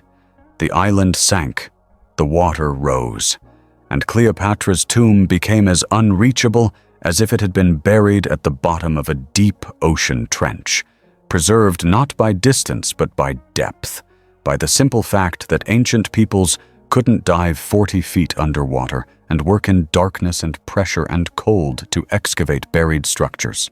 But there's another interpretation of the evidence, one that Martinez finds more compelling because it better explains why the tunnel exists, why it extends over a kilometer underground, why it was engineered with such precision and expense. What if the burial wasn't on an island? What if the tomb was always intended to be underwater, constructed before Cleopatra's death, built beneath the seafloor in chambers carved into bedrock, accessed only through the tunnel that would allow priests to enter, perform ceremonies, seal offerings inside chambers, and then depart without ever needing to surface above the Mediterranean? This would be unprecedented in Egyptian burial practice, would represent a radical adaptation of traditional funerary architecture to coastal geography, but it wouldn't be technically impossible given Ptolemaic engineering capabilities. The ancient Egyptians built elaborate underground structures for thousands of years, carved tombs deep into limestone cliffs in the Valley of the Kings, constructed subterranean chambers beneath pyramids, developed sophisticated knowledge of how to waterproof underground spaces using plaster and bitumen and carefully chosen stone that wouldn't crack when exposed to moisture. If Ptolemaic engineers applied that knowledge to coastal geology, if they understood that building beneath the seafloor would provide protection that above-ground tombs could never achieve, they could have constructed chambers that were always submerged, that were always accessed through the tunnel from inland, that relied on water pressure and sediment accumulation to seal and conceal rather than relying on hidden locations or camouflaged entrances. And this strategy would have several advantages over traditional island burial. First, it would be invisible from the surface, no marker that Roman soldiers patrolling the coast could identify, no structure that would draw attention or invite investigation. Second, it would be self-sealing, as sediment naturally accumulated over the chamber entrances, as marine life colonized the area and made it indistinguishable from surrounding seafloor, as centuries of deposition buried the artificial structures beneath layers that looked entirely natural.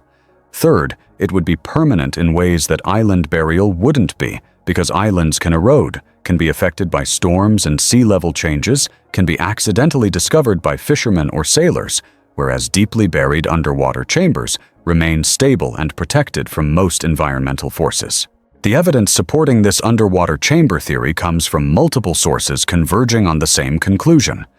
Ground-penetrating radar surveys map void spaces beneath the seafloor at the tunnel's terminus, rectangular structures that don't match natural cave formations. Magnetometry detects metallic anomalies within those structures, concentrations of bronze or copper that suggest artifacts or architectural elements like door hinges or decorative fittings.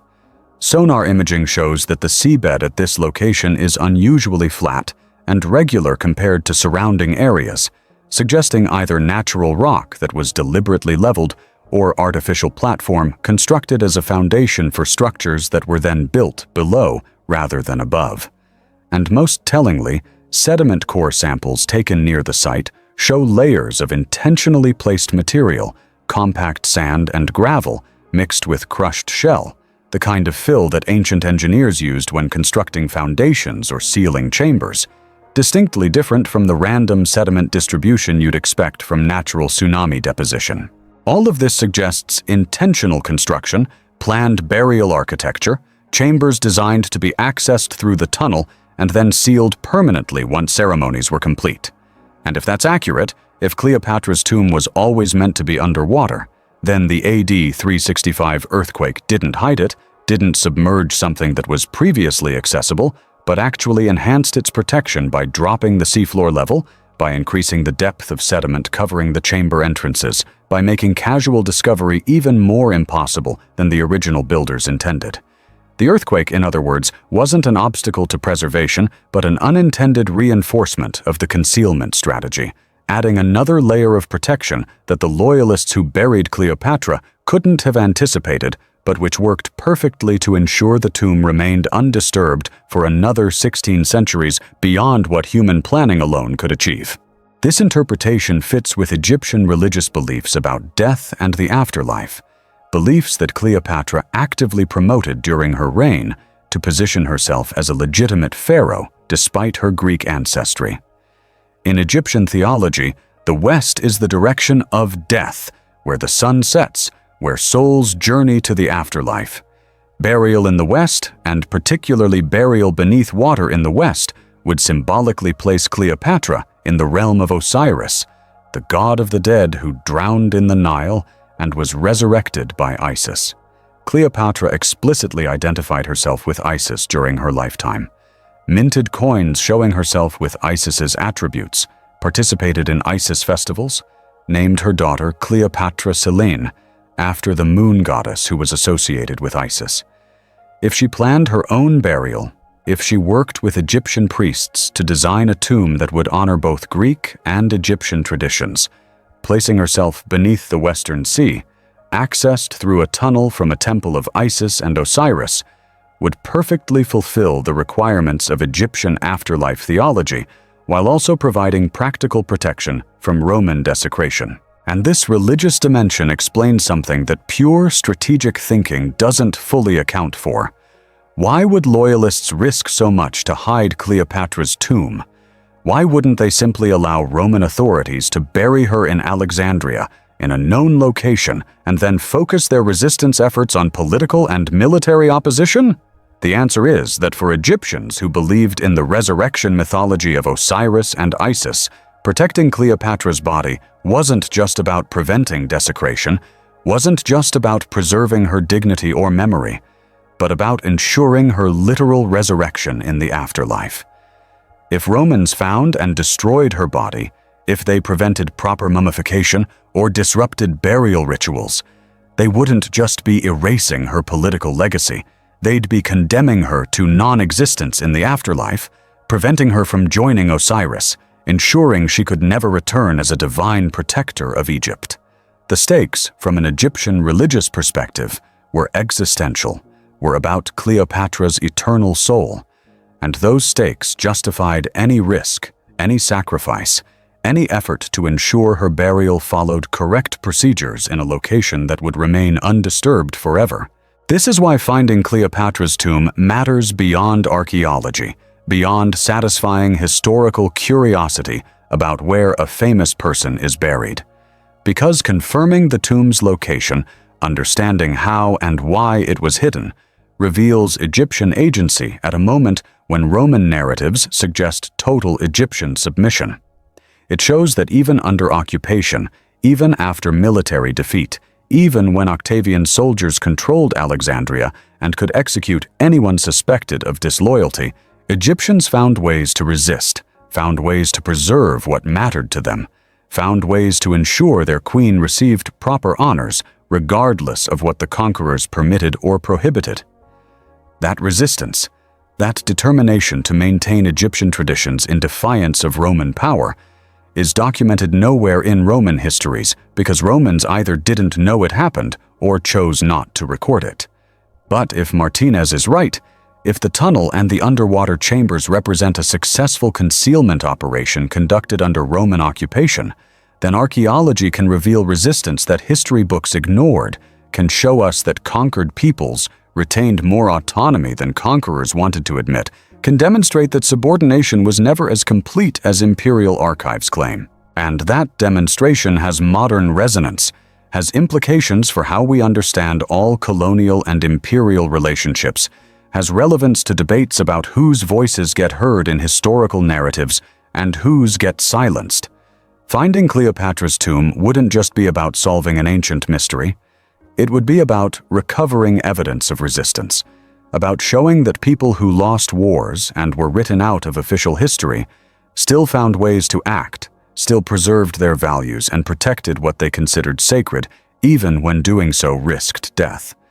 That's why Kathleen Martinez has dedicated 20 years to this search, not because she's obsessed with Cleopatra specifically, but because she recognizes that this tomb, if found, if confirmed, if excavated and properly interpreted, represents something larger than one person's burial.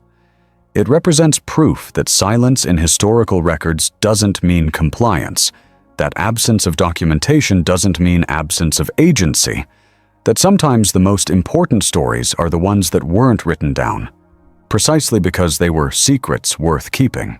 But secrets worth keeping often come at terrible costs, and the cost of hiding Cleopatra's tomb was measured not just in the labor and resources required to build the tunnel and underwater chambers, but in human lives, in the systematic elimination of everyone who knew too much, everyone whose testimony could reveal the location to Roman interrogators, everyone who participated in the burial and couldn't be trusted to carry the secret to their graves naturally. And this is where the story becomes darker, where we have to confront what concealment actually meant in practice, what lengths Cleopatra's loyalists went to in order to ensure the tomb remained hidden, and why that knowledge should inform our decisions about whether to excavate now, 2,000 years later, whether disturbing the burial honors or betrays the people who died to protect it. Because the evidence suggests that protecting Cleopatra's tomb required killing the workers who built it, required eliminating the witnesses who saw the body transported through the tunnel, required a coordinated purge that parallels what we know happened at other royal burials throughout history, when secrecy was paramount and human life was considered expendable in service of protecting sacred spaces. We don't have direct documentation of this purge because the people who ordered it would never write it down, would never create records that could later be used by Roman investigators or historians to reconstruct what happened. But we have patterns, precedents from other cultures and time periods where similar concealment strategies were employed and where enough evidence survived to show us how these operations worked. The tomb of Genghis Khan, whose burial we discussed earlier, allegedly involved the execution of everyone who attended the funeral, thousands of people killed to prevent any witness from revealing the location. The tomb of Qin Shi Huang, China's first emperor, is documented in Han Dynasty histories as involving the murder of workers who constructed the burial chambers, along with the burial of living soldiers and servants to accompany the emperor in death. These examples show us that ancient rulers, when they prioritized secrecy, when they viewed tomb protection as crucial to their legacy or religious salvation, didn't hesitate to eliminate human obstacles, didn't value individual lives above the collective goal of concealment. Cleopatra's case would have been similar in motivation but different in execution because she was already dead when the concealment operation occurred, because she couldn't have ordered the killings herself, because the decision to eliminate witnesses would have been made by her loyalists acting on what they believed she would have wanted or what they determined was necessary to protect her burial. And those loyalists had strong incentives to be thorough, to ensure no one survived who could be tortured by Roman authorities, bribed by treasure hunters, or simply make careless statements that would leak information over time.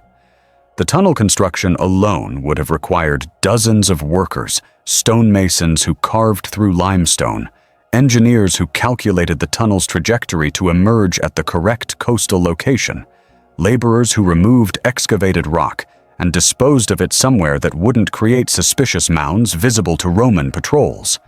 Every one of those workers knew the tunnel existed, knew its approximate length and direction, knew it led from Taposiris Magna toward the sea. That knowledge made them liabilities, threats to security that could only be neutralized through permanent silence. The 337 coins bearing Cleopatra's image that were found in the tunnel might be artifacts of this elimination process, not markers of her burial route, but payment for workers, their final wages given just before execution, placed in their hands as they died or scattered along the tunnel floor as bodies were dragged out for disposal. Bronze coins from 30 BC bearing Cleopatra's portrait would have been valuable, but not extraordinarily so. Appropriate compensation for skilled labor, the kind of payment that stonemasons and engineers would have expected for months or years of work on a secret royal project. If those workers were killed after completing the tunnel, if their bodies were disposed of somewhere far from Taposiris Magna to prevent discovery, The coins they carried would have remained where they fell, evidence of transaction and betrayal, of trust and murder, of the brutal calculations required to maintain secrecy when the stakes involved royal burial and Roman occupation. This interpretation transforms how we understand the artifacts Martinez found, changes them from simple archaeological objects into potential evidence of atrocity, into reminders that the tomb's concealment was purchased through violence against people who were probably Egyptian, probably sympathetic to Cleopatra, probably honored to work on her burial project, and who were killed precisely because they served loyally, because they knew too much, because their deaths were necessary for the secret to survive. And if we excavate the tomb now, if we confirm its location and recover artifacts, and generate knowledge that those workers died to protect, are we honoring their sacrifice or exploiting it? Are we fulfilling the purpose of their deaths, which was to keep Cleopatra's burial hidden, or violating it by revealing what they suffered to conceal? These questions don't have comfortable answers because they force us to acknowledge that archaeological discovery always involves disturbing what someone wanted preserved, always requires overriding the intentions of people who built and buried and sealed things with the expectation they would remain undisturbed forever. But there's another dimension to this story, another group of people whose suffering ensured the tomb's concealment, people whose names we'll never know because they were never recorded, people who existed at the margins of ancient society and whose deaths were considered so insignificant that historians didn't bother documenting them. The workers who built the tunnel were one group, but there were others. Slaves who loaded Cleopatra's sarcophagus onto carts and transported it through the passage. Servants who prepared her body for mummification and wrapped it in linen. Priests who performed the burial ceremonies and spoke the prayers that would guide her to the afterlife. Guards who secured the temple while the funeral procession moved through. Sailors who operated boats that might have carried the body from the tunnel's coastal terminus to an offshore location. Every one of these people saw something, knew something, represented a potential leak in the security system. And in a society where slavery was ubiquitous, where human life had different value depending on social status, where eliminating inconvenient witnesses was an accepted practice for maintaining state secrets, the default assumption should be that most of these people didn't survive the burial operation. Roman historians don't mention these deaths because Romans didn't care about Egyptian slaves and servants, didn't consider their deaths newsworthy or historically significant. Egyptian sources from the period don't mention them because Egyptian elites who might have commissioned written accounts were either collaborating with Roman occupation, in which case they had incentives to suppress information about resistance activities, or they were part of the loyalist network, in which case they were actively concealing their involvement in Cleopatra's secret burial. So we have silence, absence of documentation, gaps in the historical record that we can only fill through inference and comparison with other similar events. And the inferences aren't comforting. They suggest that hiding Cleopatra's tomb required killing perhaps hundreds of people, systematically eliminating everyone involved in construction and burial over a period of months or years, disposing of bodies in ways that wouldn't attract attention, maintaining operational security through terror and ruthlessness that ensured no one would dare reveal secrets, even if they somehow survived the initial purge. This is the moral weight that excavation carries, the burden that archaeologists must acknowledge when they argue for disturbing Cleopatra's tomb. Because finding it means validating the concealment strategy that cost those lives, means proving that the murders worked, that killing workers and servants and witnesses successfully protected the burial for 2,000 years. And validating that strategy, celebrating the success of that concealment, feels uncomfortably close to justifying the violence that made it possible, to suggesting that the ends justified the means, that Cleopatra's resurrection in the afterlife, or the preservation of Egyptian resistance, was worth the deaths of hundreds of people who had no choice about their involvement, who were conscripted or enslaved into service and then killed to ensure their silence. Can we excavate the tomb while properly honoring those deaths? Can we acknowledge that the concealment we're unraveling was built on violence and coercion? Can we avoid the trap of romanticizing ancient loyalty while ignoring ancient brutality? These questions become even more urgent when we consider what Roman authorities would have done if they'd discovered the concealment operation while it was occurring, if they'd caught workers transporting the body through the tunnel, or caught priests performing burial ceremonies at the underwater site. The punishment wouldn't have been execution, quick and merciful. It would have been crucifixion, the standard Roman method for punishing slaves and rebels, designed to maximize suffering and public humiliation, designed to deter others from similar resistance. And crucifixion wasn't rare. It wasn't reserved for exceptional cases. It was routine, applied to thousands of people across the Roman Empire, used so frequently that Josephus described roads lined with crosses during the Jewish revolt, that Spartacus's rebellion ended with 6,000 captured slaves crucified along the Appian Way. If Roman authorities had discovered Egyptian loyalists concealing Cleopatra's tomb, had caught them engaging in what would be classified as rebellion against Roman authority, crucifixions would have been inevitable, would have been conducted publicly in Alexandria to terrify any other Egyptians contemplating resistance. The loyalists knew this, understood the risks, proceeded anyway, which tells us something crucial about how they valued Cleopatra's proper burial, how they prioritized Egyptian religious obligations over Roman law, how they calculated that protecting their queen's journey to the afterlife justified whatever personal consequences they would face. That determination, that willingness to risk crucifixion to perform religious duties, represents a form of resistance that Roman histories never acknowledged, because acknowledging it would undermine the narrative of easy conquest, would reveal that Egyptian submission was surface compliance, concealing continued devotion to deposed rulers and traditional beliefs.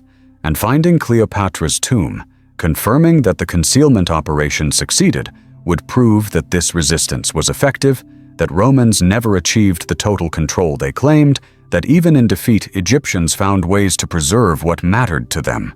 But proving that resistance means disturbing what it protected, means excavating chambers that were sealed precisely to keep Romans out, that remain sealed now because the original security measures worked beyond anyone's expectations.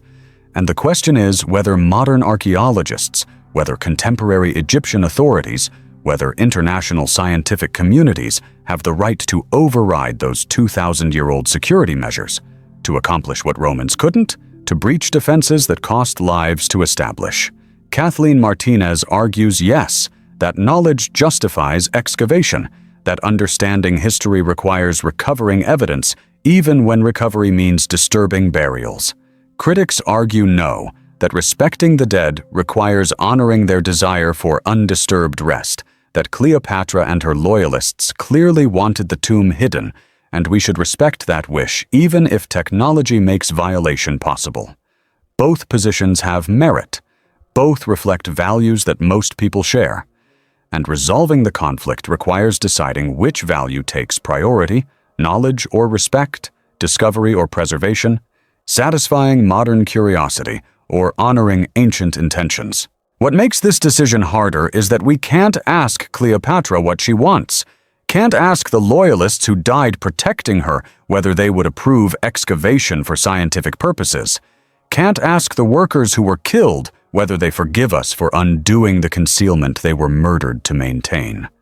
We can only speculate, can only project modern values onto ancient people and assume they would agree with our reasoning. But that assumption is dangerous because ancient Egyptians thought differently about death than we do, valued things we might not value, feared things we might not fear. For them, disturbing a royal burial wasn't just disrespectful, wasn't just violating property rights or archaeological protocols.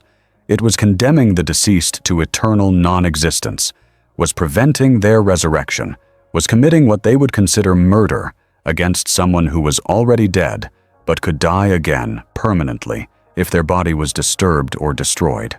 Can we justify that kind of harm, that kind of spiritual violence from their perspective, even if we don't share their beliefs about the afterlife? And yet, leaving the tomb undisturbed also has costs. Costs measured in historical knowledge never recovered, in questions never answered, in perspectives from Egyptian loyalists never heard because the tomb remained sealed. Those costs aren't as visceral as the cost of disturbing remains, aren't as emotionally salient as images of archaeologists breaking into burial chambers, but they're real. Every year we don't excavate is another year that Roman narratives about Cleopatra dominate, another year that her voice remains silenced, another year that the people who died protecting her tomb remain anonymous and forgotten. Excavation wouldn't bring them back, wouldn't undo the violence of their deaths, but it would give us opportunity to tell their story, to acknowledge their sacrifice, to ensure that their names, if any inscriptions survive, or at least their role in one of history's most successful concealment operations, becomes part of how we remember Cleopatra's reign. And that remembrance, that act of historical recovery, might honor them better than leaving their work unknown, their deaths unacknowledged, their contribution to Egyptian resistance invisible to everyone except the few specialists who study tomb-hiding strategies in ancient warfare. The decision about whether to excavate, then, isn't between right and wrong, isn't between ethical and unethical, but between competing goods, between respecting the dead and recovering their stories, between honoring burial wishes and refusing to let those wishes permanently silence voices that deserve to be heard. And making that decision requires understanding not just what excavation would reveal, but what it would cost, not just in money and time, but in moral compromises, in ethical tensions that can't be resolved through simple application of rules, but require weighing values that pull in opposite directions. Cleopatra's tomb forces us to confront those tensions because it's both discovery and violation, both knowledge and desecration, both honoring the past and disturbing it. And there's no way to thread that needle perfectly, no way to excavate without ethical remainder, no way to satisfy everyone's values simultaneously. We can only choose and accept that the choice will satisfy some stakeholders while disappointing others, and hope that whatever we learn justifies whatever we disturb. And that choice is being made right now, in late 2025, not by philosophers or ethicists debating in abstract terms, but by archaeological teams deploying technology that makes hypothetical questions concrete, that forces decisions about whether to probe deeper or stop at the current level of non-invasive investigation. Because the technology that exists in 2025 doesn't just detect structures underground, doesn't just map chambers and identify anomalies, it can increasingly determine what's inside those chambers without physically opening them, can use sophisticated sensors and AI analysis to create virtual excavations that reveal artifacts and remains while leaving everything physically undisturbed.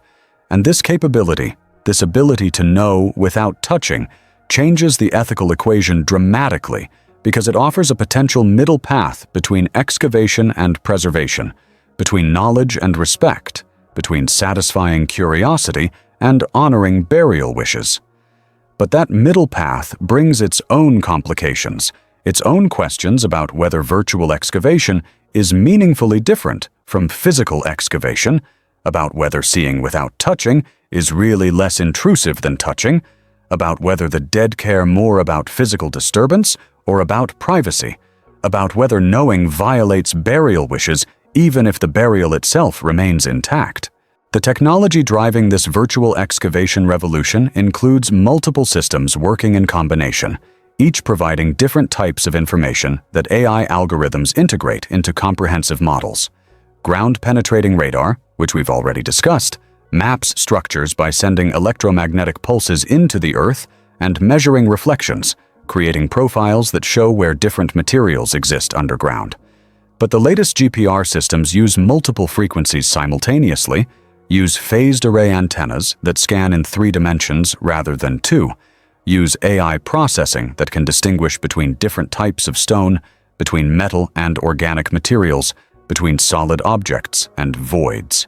The resolution has improved dramatically, from detecting objects half a meter in size a decade ago to detecting objects as small as 10 centimeters now, meaning that individual artifacts like coins or jewelry or small statues become visible in GPR scans without any need for physical excavation.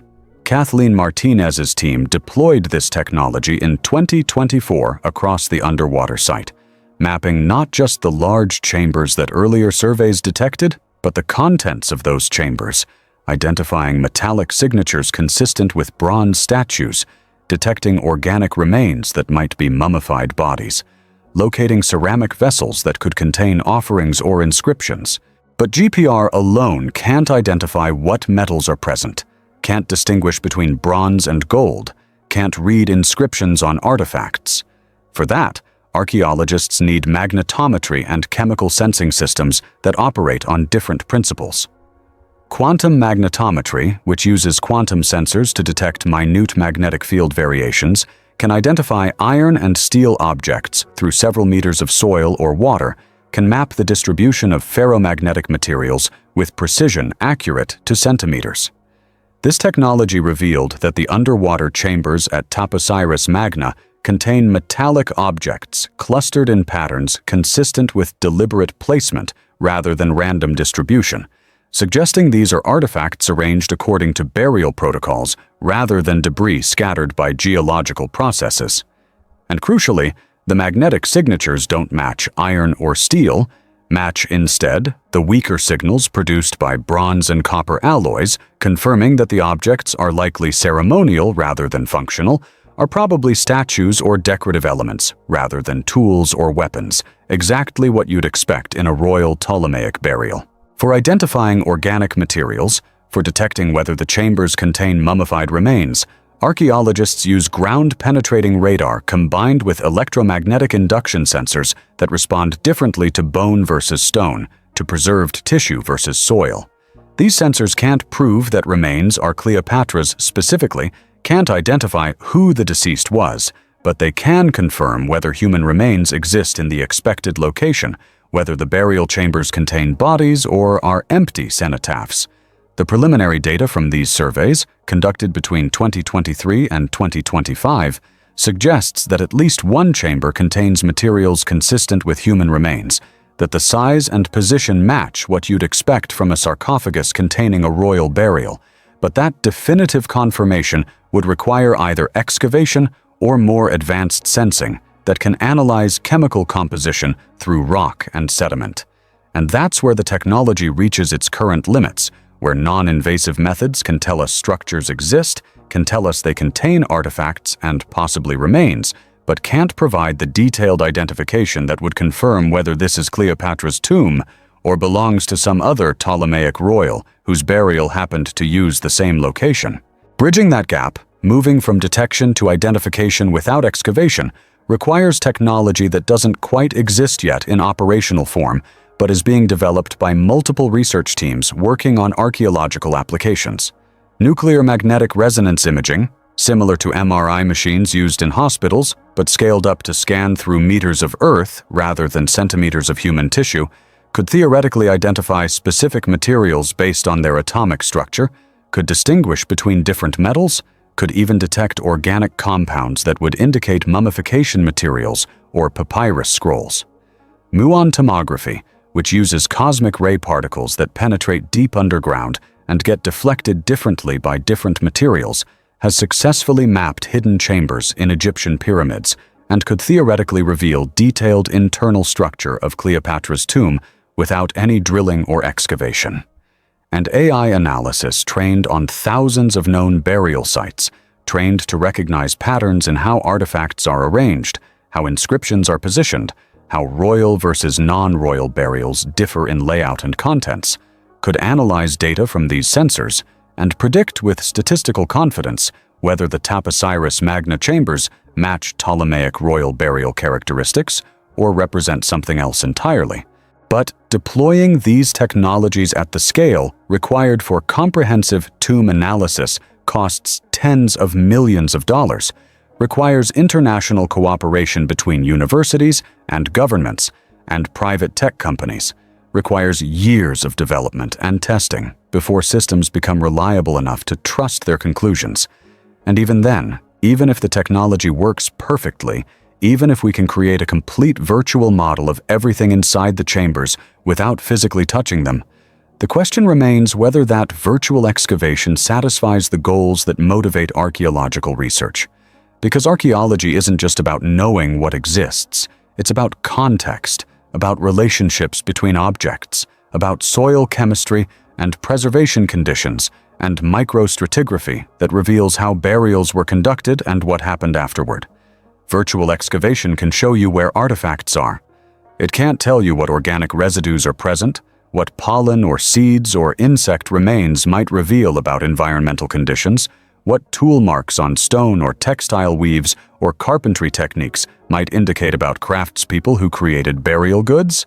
That information requires physical access, requires touching and sampling and analyzing in ways that sensors operating from a distance can't replicate.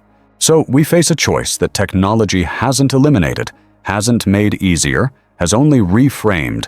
We can know approximately what's in Cleopatra's tomb through non-invasive sensing, can confirm its location with high probability, can map its layout and identify major artifacts, but we can't know precisely without excavating, can't answer questions about identity and context and preservation without physically entering the chambers.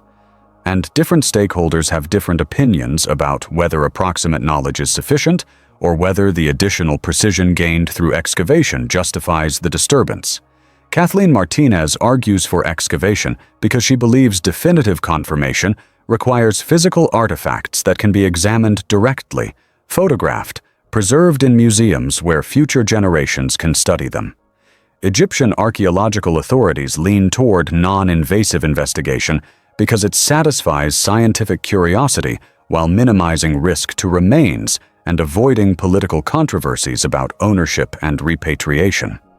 International scholars split depending on their disciplinary backgrounds, with archaeologists favoring excavation for the contextual information it provides, while remote sensing specialists argue their technology makes physical disturbance unnecessary for answering most historical questions. Bob Ballard, whose expertise comes from decades of underwater exploration where physical access is often impossible or prohibitively expensive, advocates for a middle approach. Use non-invasive technology to map everything possible to create the most detailed virtual model current sensors can produce, and then make a decision about whether physical excavation would add enough additional knowledge to justify its costs and risks. That decision, he argues, should be based on what the sensors reveal, on whether they detect artifacts or conditions that virtual excavation can't adequately document, on whether there are specific questions that only physical access can answer. If the sensors show that chambers are flooded, that organic materials have degraded, that artifacts are corroded beyond useful analysis, then excavation would destroy more than it reveals and should be avoided. If sensors show sealed chambers with intact artifacts, with evidence of preserved papyrus or textiles, with conditions suggesting excellent preservation, then excavation becomes more justifiable because the information gained would be substantial and irreplaceable. Use technology to inform the decision rather than to replace it, to provide data that makes the choice between excavation and preservation an evidence-based judgment rather than an ideological stance. That approach makes sense in theory, but faces practical obstacles because the technology capable of making those determinations doesn't work perfectly underwater, doesn't penetrate 40 feet of seawater and sediment with the resolution needed for confident assessment. Ground-penetrating radar loses effectiveness in saltwater environments because electromagnetic waves attenuate rapidly in conductive fluids. Magnetometry works better but can't detect non-ferromagnetic materials. Chemical sensors that might identify organic preservation through spectroscopic analysis require closer proximity than surface boats can provide. So getting the data needed to make informed decisions about excavation would require deploying sensors on underwater robots, on ROVs that can position instruments within meters of chamber entrances, that can drill small bore holes to insert fiber optic cameras or chemical sampling probes. And that intervention, that drilling and sampling, starts to blur the line between non-invasive investigation and excavation, starts to involve physical intrusion that opponents of excavation object to on the same grounds that they oppose larger-scale digging. Which brings us back to the fundamental tension that technology can't resolve. If we want to minimize disturbance, we sacrifice precision. If we want maximum knowledge, we require maximum disturbance. And there's no technological magic that eliminates that trade-off. No sensor system that provides excavation-level detail while remaining completely non-invasive. We can improve sensors, can develop better AI analysis, can reduce the amount of physical intrusion needed for each unit of information gained. But we can't eliminate intrusion entirely while still answering the questions that matter most, while still confirming identities and dates and contexts with the confidence that historical interpretation requires. So the choice remains, dressed in new technological clothing, but unchanged in its essential nature. How much disturbance is justified by how much knowledge? Who gets to make that determination? And what do we owe to the people, both the dead who are buried there and the living who have cultural connections to those burials, whose interests might not align with satisfying archaeological curiosity? These questions are being debated in Egyptian government offices, in UNESCO conference rooms, in university archaeology departments, in online forums where amateur enthusiasts argue about tomb ethics with the same passion that professionals bring to academic journals.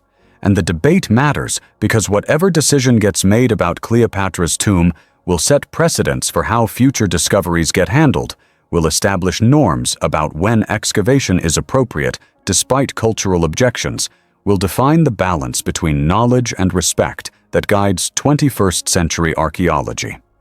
If Egypt approves full excavation of Taposiris Magna, despite knowing that some stakeholders oppose disturbing royal burials, that signals other countries can make similar decisions, can prioritize scientific research over religious or cultural concerns about leaving the dead undisturbed. If Egypt refuses excavation despite strong evidence that Cleopatra is buried there, that signals caution about disturbing controversial sites even when knowledge gains would be substantial, sets a precedent for preservation over investigation that could affect how other marginal cases get decided. And Cleopatra's tomb is marginal in ways that make it particularly difficult, particularly controversial. It's not clearly within anyone's exclusive cultural heritage, not unambiguously Egyptian or Greek or Roman, not protected by living religious communities who would be offended by excavation the way that excavating Native American burials offends indigenous communities in North America. There are no direct descendants with legal standing to object, no heir who can claim that disturbing the tomb violates family wishes. The closest thing to legitimate objection comes from people who argue that any ancient royal burial should be respected as sacred, regardless of whether modern peoples practice the same religion, that death creates privacy rights that persist across millennia, that the dead have interests that living people should honor, even when those interests conflict with research goals. But those objections, while philosophically serious, don't carry legal weight in most jurisdictions, don't give anyone grounds to sue or block excavation permits, don't provide mechanisms for enforcing respect beyond voluntary compliance. So the decision falls to Egyptian authorities, who control the physical location and have power to grant or deny permits, and to international archaeological organizations, who can pressure Egypt through reputation and funding, but can't force specific outcomes. Those authorities are watching Bob Ballard's continued mapping efforts, are reviewing Kathleen Martinez's accumulating evidence, are consulting with experts about whether the underwater chambers genuinely represent Cleopatra's tomb, or might be something else less controversial. And they're waiting, deliberately delaying final decisions, because waiting costs little while acting prematurely could create problems that would be difficult to reverse. If they approve excavation and it turns out the tomb is empty or belongs to someone other than Cleopatra, they've disturbed a burial for no gain, have validated archaeological overreach, have set precedent that weak evidence justifies disturbance.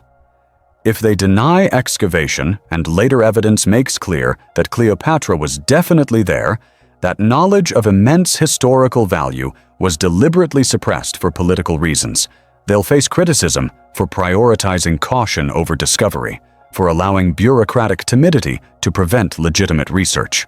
Waiting allows more data collection, allows non-invasive technology to improve, allows public opinion to develop, allows time for consensus to emerge about what should be done. It's not a permanent solution, but it's a temporary one that avoids forcing decisions before stakeholders are ready to make them. And so Cleopatra waits, as she has waited for 2,000 years, beneath 40 feet of Mediterranean water, beneath 1,600 years of accumulated sediment, inside chambers that sensors detect but archaeologists can't enter, surrounded by artifacts that technology maps but researchers can't examine. The waiting isn't neutral. Every year adds more sediment, changes preservation conditions, increases risks that structural instability might collapse chambers before excavation can occur. But the waiting also allows technology to advance, allows ethical frameworks to evolve, allows generations that grew up with different values about archaeology and cultural property to replace generations whose assumptions shaped current practice. And maybe, in another 5 years, or 10 years, or 20, the balance will shift enough that excavation becomes uncontroversial, becomes the obvious choice, becomes something that everyone agrees serves both knowledge and respect rather than sacrificing one for the other. Or maybe the balance shifts the opposite direction. Maybe preservation becomes the clear priority. Maybe future generations decide that Cleopatra should stay hidden because the mystery serves more valuable purposes than confirmation would. Either way, the decision approaches, and whatever gets decided will define not just Cleopatra's legacy, but our relationship to ancient history, our willingness to disturb the dead in pursuit of knowledge, our capacity to balance competing values that both deserve consideration. But while governments and archaeologists debate ethics and permissions, while committees meet and reports circulate and decisions get postponed, there's a practical danger that everyone acknowledges but no one wants to emphasize too loudly. The danger isn't supernatural. It's not curses or vengeful spirits or mystical protection that ancient Egyptians invoked through burial rituals. The danger is chemical, biological, environmental. It's the simple fact that sealed underground chambers, especially chambers that have been underwater for centuries, create conditions that can kill modern researchers as efficiently as any ancient trap, can poison excavation teams through mechanisms that have nothing to do with intentional defense and everything to do with physics and chemistry and microbiology. And understanding these dangers, understanding why excavating Cleopatra's tomb might genuinely be life-threatening regardless of supernatural beliefs, requires looking at what happens to sealed spaces over 2,000 years, at what compounds accumulate, at what organisms thrive in darkness and isolation, and how they affect anyone who disturbs their environment. Start with the most obvious hazard, the one that killed several early researchers who explored Egyptian tombs in the 19th and early 20th centuries before anyone understood what they were facing. Fungal infections, specifically aspergillosis, a disease caused by inhaling spores from aspergillus fungi that grow on organic materials in sealed, humid environments. When Howard Carter opened Tutankhamun's tomb in 1922, when his team became the first humans to breathe the air sealed inside for over 3,000 years, several workers subsequently died from respiratory infections that contemporary doctors couldn't explain. The deaths were attributed to a curse, the famous curse of the pharaohs that dominated newspaper headlines and inspired decades of movies and novels. But modern analysis of similar cases shows the deaths were caused by aspergillus spores, microscopic particles that had accumulated in the tomb's air over millennia, that remained viable in the dry desert conditions, that became airborne when the tomb was opened and were inhaled by workers whose immune systems had no defense against the concentrated exposure. Cleopatra's tomb, if it's sealed and underwater as Martinez believes, would face different conditions than Tutankhamun's desert burial, would have different environmental factors affecting what organisms survive and what hazards they create. Underwater environments don't support the same fungal species that thrive in dry conditions, but they support others that are equally dangerous or more so. Anaerobic bacteria, organisms that don't require oxygen and actually thrive in its absence, colonize sealed underwater chambers and produce toxic gases as metabolic byproducts. Hydrogen sulfide, which smells like rotten eggs at low concentrations but is odorless at high concentrations where it's immediately lethal, accumulates in flooded chambers and can kill within minutes if excavators break seals without proper ventilation. Methane, another anaerobic bacterial product, is flammable and explosive, can ignite from sparks created by metal tools striking stone, can create fireballs in confined spaces that leave no survivors, and carbon dioxide, heavier than air, sinks to the bottom of chambers and creates invisible pools of suffocating gas that asphyxiate anyone who walks into them without gas detection equipment. These aren't theoretical risks. They're documented hazards that have killed archaeological workers, mine workers, sewer workers, anyone who enters enclosed spaces where gases can accumulate. The most famous recent case involved the excavation of a Roman sewer system in Italy, where 3 archaeologists descended into a sealed chamber, lost consciousness within seconds from hydrogen sulfide exposure, and died before rescue workers could reach them. The rescue workers who tried to save them, who entered without breathing apparatus because they didn't understand the danger, also collapsed, and 2 of them died before the operation was aborted. 7 deaths total from a single incident caused by invisible gas in a sealed space that had been undisturbed for centuries. If Cleopatra's tomb contains similar conditions, if the underwater chambers have been sealed since 30 BC and have accumulated 2,000 years of bacterial metabolic products, opening them without extensive safety protocols would be immediately fatal to anyone in the vicinity. But gases aren't the only chemical hazard. Ancient Egyptian mummification, which the Ptolemaic dynasty adopted from native Egyptian practices, used materials that remain toxic millennia after burial.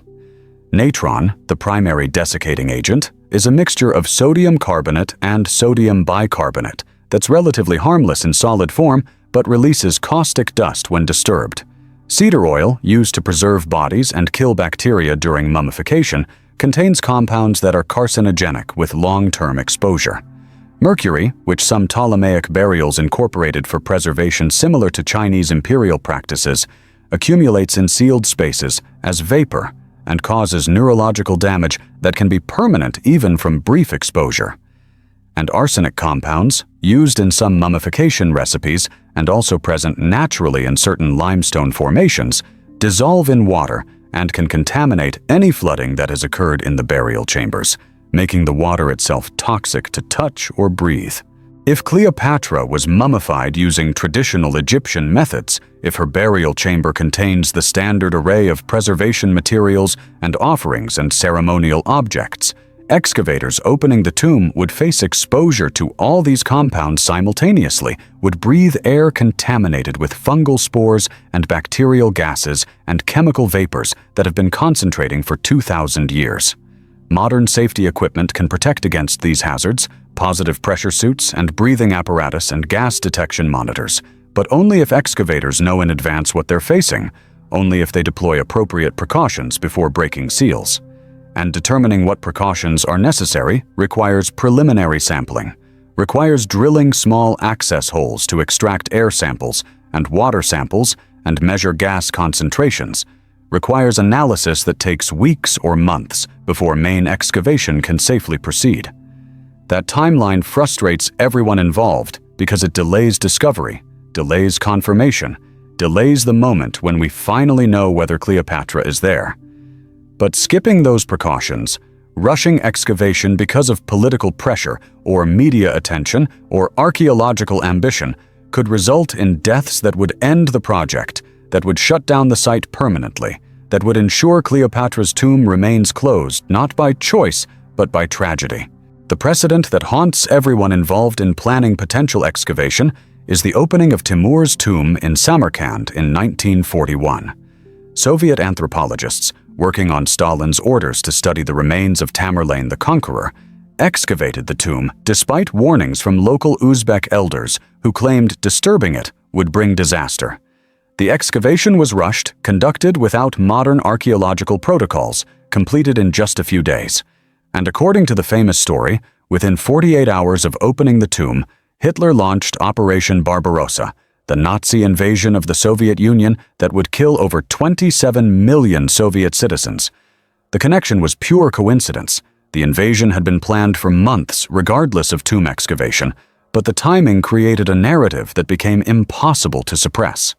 Stalin's officials, desperate to avoid any association between tomb disturbance and military catastrophe, suppressed publication of the anthropological findings, ordered the remains reburied with full Islamic rites, and never allowed further excavation of Islamic royal tombs on Soviet territory. The lesson from Timur's tomb isn't about supernatural curses. It's about how catastrophic coincidences, how accidents and disasters that happen to occur near tomb excavations create narratives that can shut down archaeological work regardless of scientific merit. If workers die during Cleopatra's excavation, if anyone associated with the project suffers accidents or illnesses or tragedies, those events will be attributed to curses by some observers, will be used as evidence that the tomb should have stayed sealed, will generate political pressure to halt excavation even if the connection between tomb disturbance and subsequent events is purely random. And that pressure would be difficult to resist because Egyptian authorities are already nervous about this excavation, already concerned about international reaction, already aware that Cleopatra is a sensitive figure whose tomb discovery will generate intense media coverage and public interest. Adding deaths or disasters to that mix would create a public relations catastrophe that might permanently close access to the site regardless of what scientific value excavation could provide.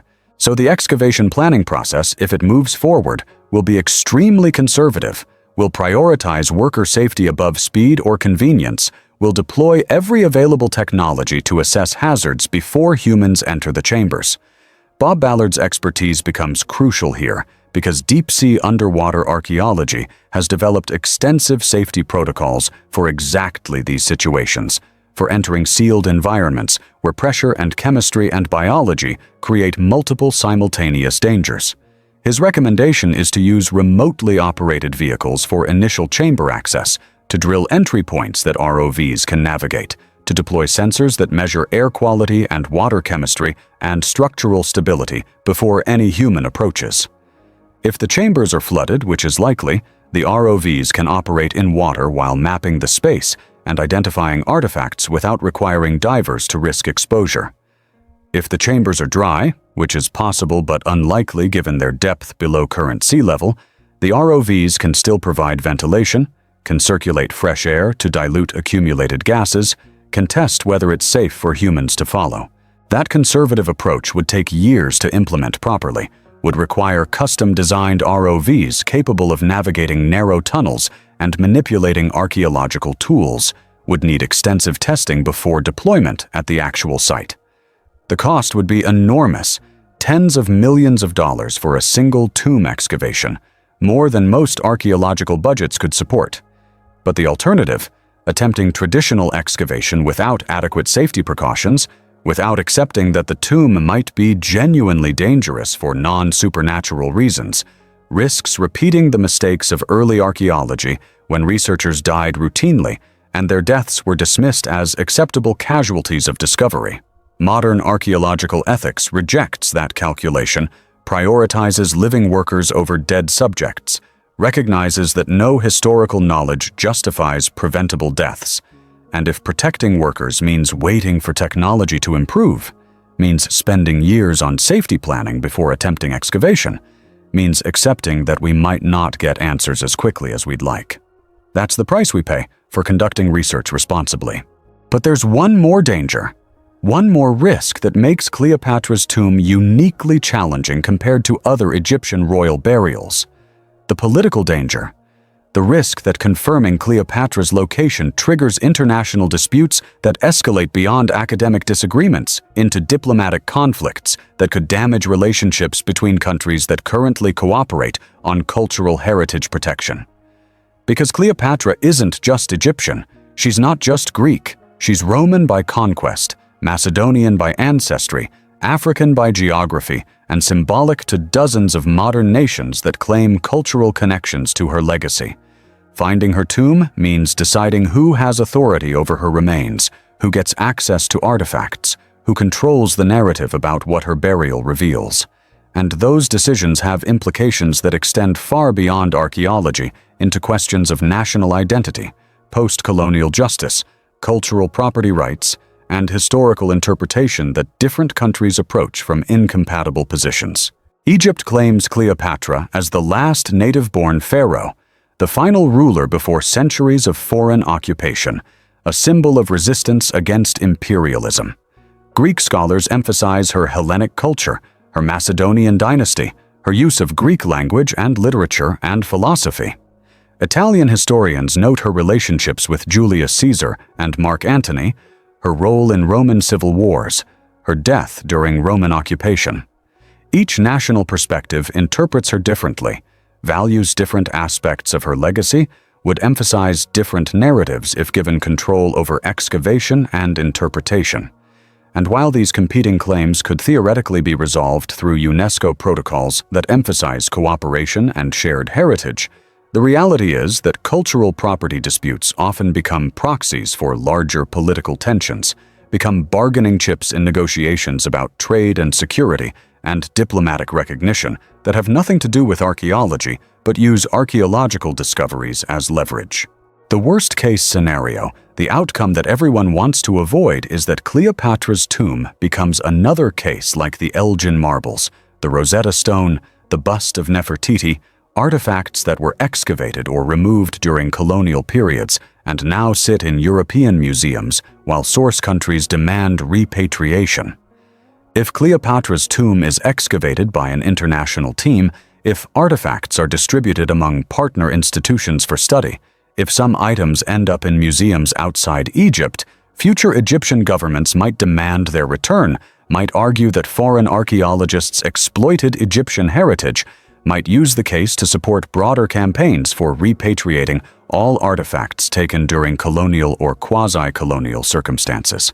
And while those repatriation arguments have merit, while there are good reasons to reconsider where artifacts belong, the disputes can last decades, can poison relationships between academic institutions, can make future cooperation on new discoveries increasingly difficult as countries become more protective of their heritage and less willing to trust foreign researchers. The only way to avoid that scenario is to ensure that any excavation of Cleopatra's tomb is conducted with full Egyptian authority, with Egyptian archaeologists leading the work, with clear agreements that all artifacts remain in Egypt and are displayed in Egyptian museums.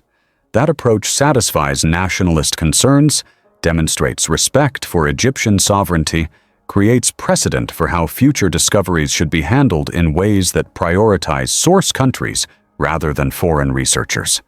But it also creates limitations because Egyptian archaeological infrastructure, while improving, doesn't have the same resources or technical capacity as wealthier countries, might require longer timelines and more modest goals than international partnerships could achieve. And some scholars argue that restricting excavation to single-country teams reduces quality, reduces accountability, increases risks that political pressures might influence scientific conclusions in ways that international oversight would prevent. It's another trade-off, another choice between competing values, another decision where no option satisfies everyone, and where whatever gets chosen will create both benefits and costs that extend for generations. So the danger surrounding Cleopatra's tomb is multi-layered, combines chemical and biological and political risks that all need mitigation before excavation can proceed safely.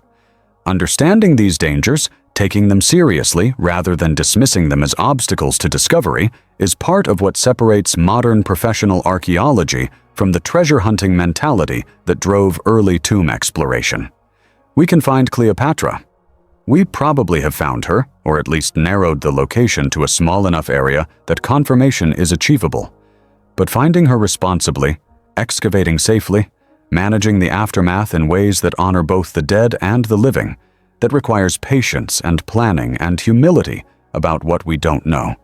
It requires accepting that some questions take decades to answer properly, that rushing for credit or glory often leads to disaster, that the tomb has waited 2,000 years and can wait a few more years while we prepare adequately.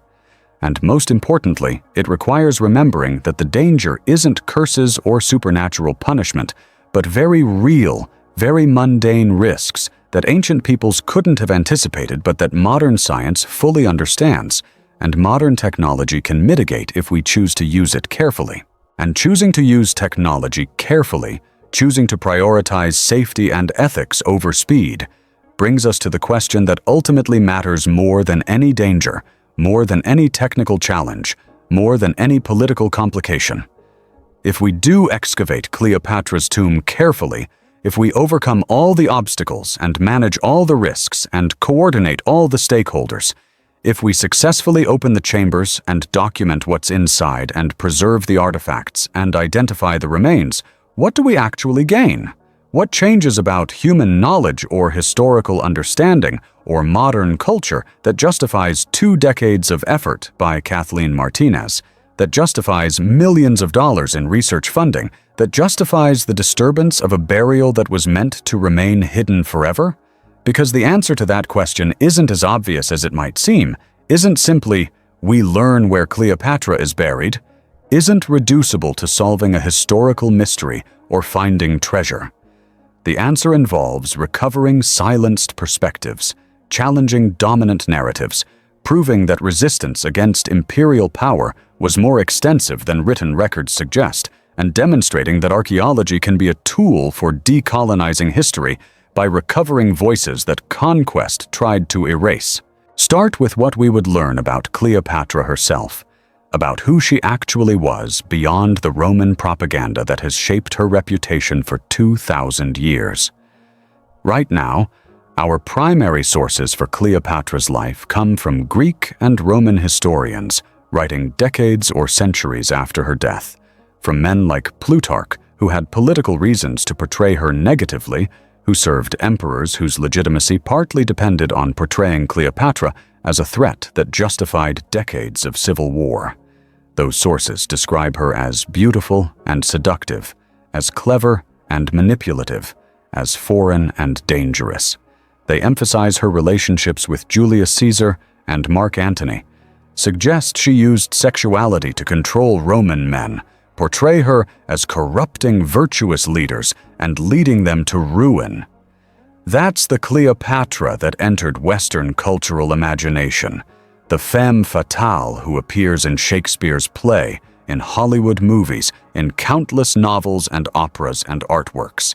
And that characterization might be completely wrong, might tell us more about Roman anxieties about powerful women and foreign queens than about Cleopatra's actual personality or political strategy. Egyptian sources from her reign are rare, but different in tone. The few surviving inscriptions that mention Cleopatra describe her as pious, as devoted to Egyptian gods, as participating in traditional ceremonies that previous Ptolemaic rulers ignored.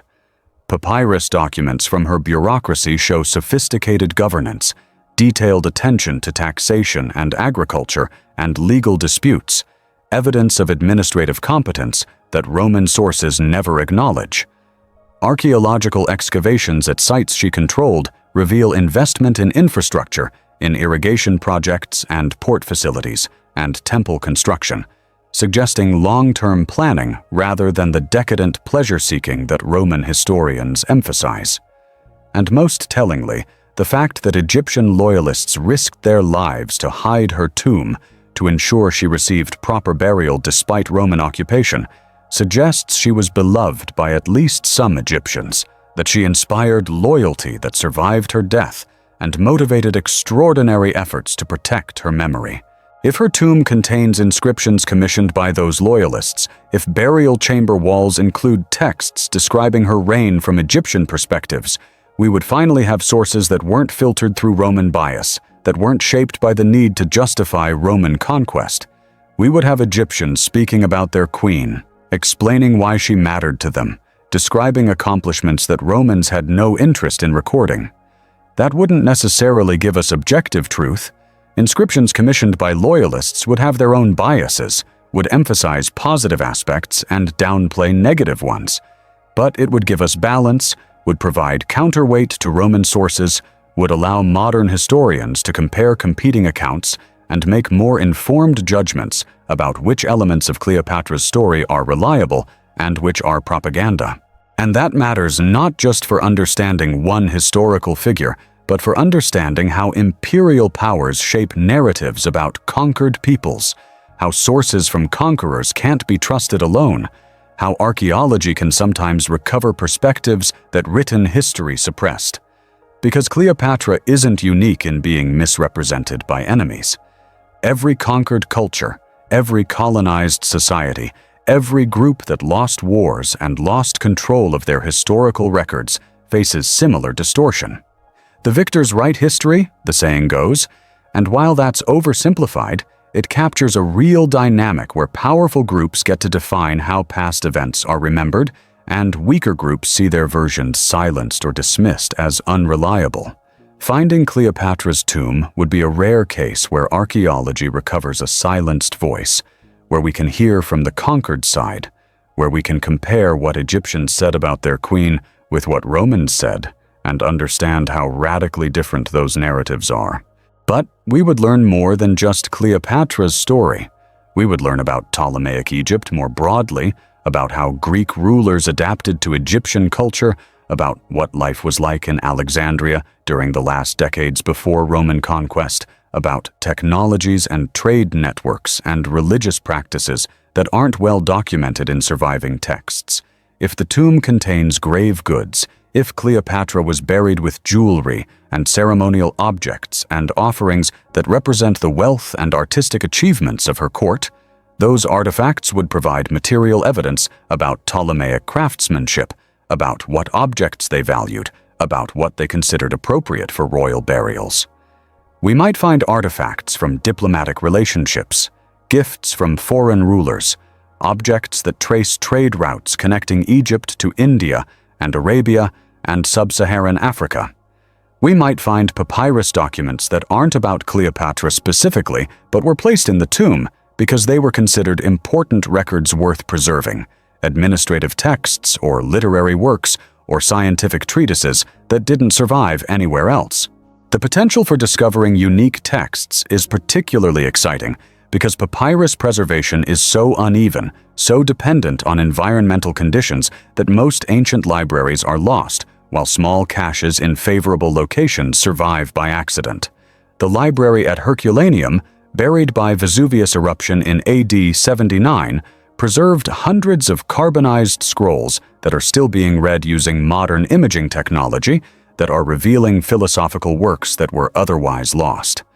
The Dead Sea Scrolls, hidden in dry caves around the time of Cleopatra's death, preserved Jewish religious texts that transformed our understanding of Second Temple Judaism. If Cleopatra's tomb was sealed properly, if it contains a cache of scrolls that her loyalists thought should be preserved along with her body, we could recover texts that are completely unknown to modern scholarship, that could change how we understand Hellenistic philosophy, or Egyptian religion, or scientific knowledge in the 1st century BC. But even if the tomb contains no unique texts, even if everything inside has parallels in previously excavated sites, the context matters enormously because it would tell us about burial practices during Roman occupation, about how Egyptians adapted traditional rituals under foreign rule, about what strategies they used to maintain cultural identity when political sovereignty was lost. That has relevance beyond ancient history, has implications for understanding colonialism and resistance in all periods, has lessons about how cultures survive conquest by preserving what matters most, even when they can't preserve political independence. The loyalists who hid Cleopatra's tomb understood they couldn't restore the Ptolemaic dynasty, couldn't prevent Roman occupation, couldn't change the political outcome. But they could ensure their queen received proper burial, could maintain religious traditions that Romans didn't understand, could protect sacred spaces that would outlast the empire that defeated them. And they were right. Rome collapsed. The Byzantine Empire that succeeded it collapsed. Islamic dynasties rose and fell. Colonial powers came and went. And through all those transformations, Cleopatra's tomb remained hidden, remained protected by the very concealment strategy that loyalists died to implement. Finding the tomb proves that strategy worked, proves that resistance against overwhelming power can succeed if it focuses on achievable goals, proves that defending culture and identity and religious practice can outlast defending territory and political control. That's a message with contemporary resonance, with relevance to indigenous communities worldwide who have lost political sovereignty but maintain cultural practices, who negotiate with dominant societies while preserving what makes them distinct, who employ strategies similar to what Cleopatra's loyalists employed 2,000 years ago. The tomb becomes evidence that those strategies work, that patience and determination and willingness to prioritize long-term cultural survival over short-term political victory can preserve what matters across centuries and millennia. And making that evidence visible, documenting it properly, interpreting it in ways that acknowledge both Egyptian agency and Roman power would contribute to scholarship about colonialism and resistance that extends far beyond Egyptology or classical studies. But there's also a personal dimension to what excavation would achieve, a human element that gets lost when we focus exclusively on scholarly knowledge and political implications. Kathleen Martinez has devoted 20 years to this search, left her law career, moved to another country, faced professional ridicule from archaeologists who dismissed her theory as implausible, persisted through funding crises and permit denials and years of excavation that produced important findings but not the definitive confirmation that would validate her entire project. She's 60 years old now. She's spent a third of her adult life on Cleopatra.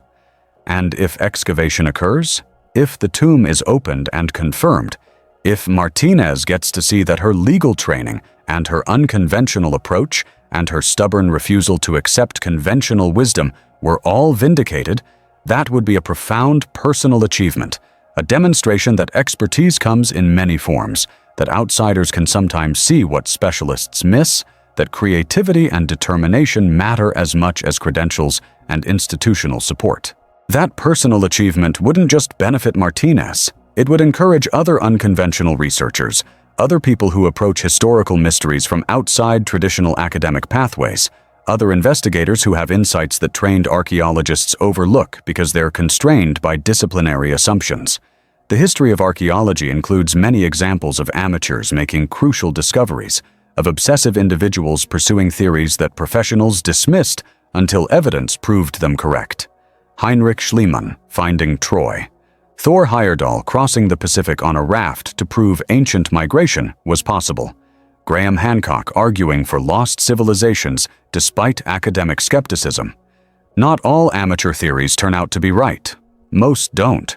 But the ones that do often transform how we understand the past, often force professionals to reconsider assumptions they thought were settled, often open new research directions that wouldn't have emerged from conventional approaches. Martinez's success, if it occurs, if Cleopatra is where she says, would be that kind of transformative achievement, would demonstrate that lawyers can do archaeology when they apply legal reasoning to historical evidence, would show that 20 years of determined investigation by a single researcher can accomplish what centuries of conventional searching failed to achieve. That would be important not just for Martinez personally, but for the field of archaeology, for demonstrating that the discipline benefits from welcoming outsiders, from considering unconventional theories seriously, from recognizing that the next major discovery might come from someone without a PhD, without institutional affiliation, without any of the credentials that traditionally grant authority in academic fields. And if that lesson gets learned, if future archaeological projects become more open to unconventional researchers and creative methodologies, if Martinez's example encourages flexibility and intellectual humility among professional archaeologists, that might be the most valuable outcome of the entire project, more valuable even than finding Cleopatra, because it changes how... And yet, despite all these potential benefits, despite everything we could learn, and all the ways excavation could advance knowledge and validate unconventional research, there remains the simple fact that Cleopatra's loyalists died to keep this tomb hidden, that their last acts were aimed at ensuring Romans never found it, that their final wishes involved permanent concealment. Can we honor those wishes while excavating? Can we respect their sacrifice while undoing their work? Or is there an irreconcilable conflict between what they wanted and what we want, between ancient intentions and modern curiosity, between protecting their queen and understanding their history? Kathleen Martinez believes we can honor them by telling their story, by ensuring the world knows about their successful resistance against Roman power, by giving them credit for one of the most effective concealment operations in human history.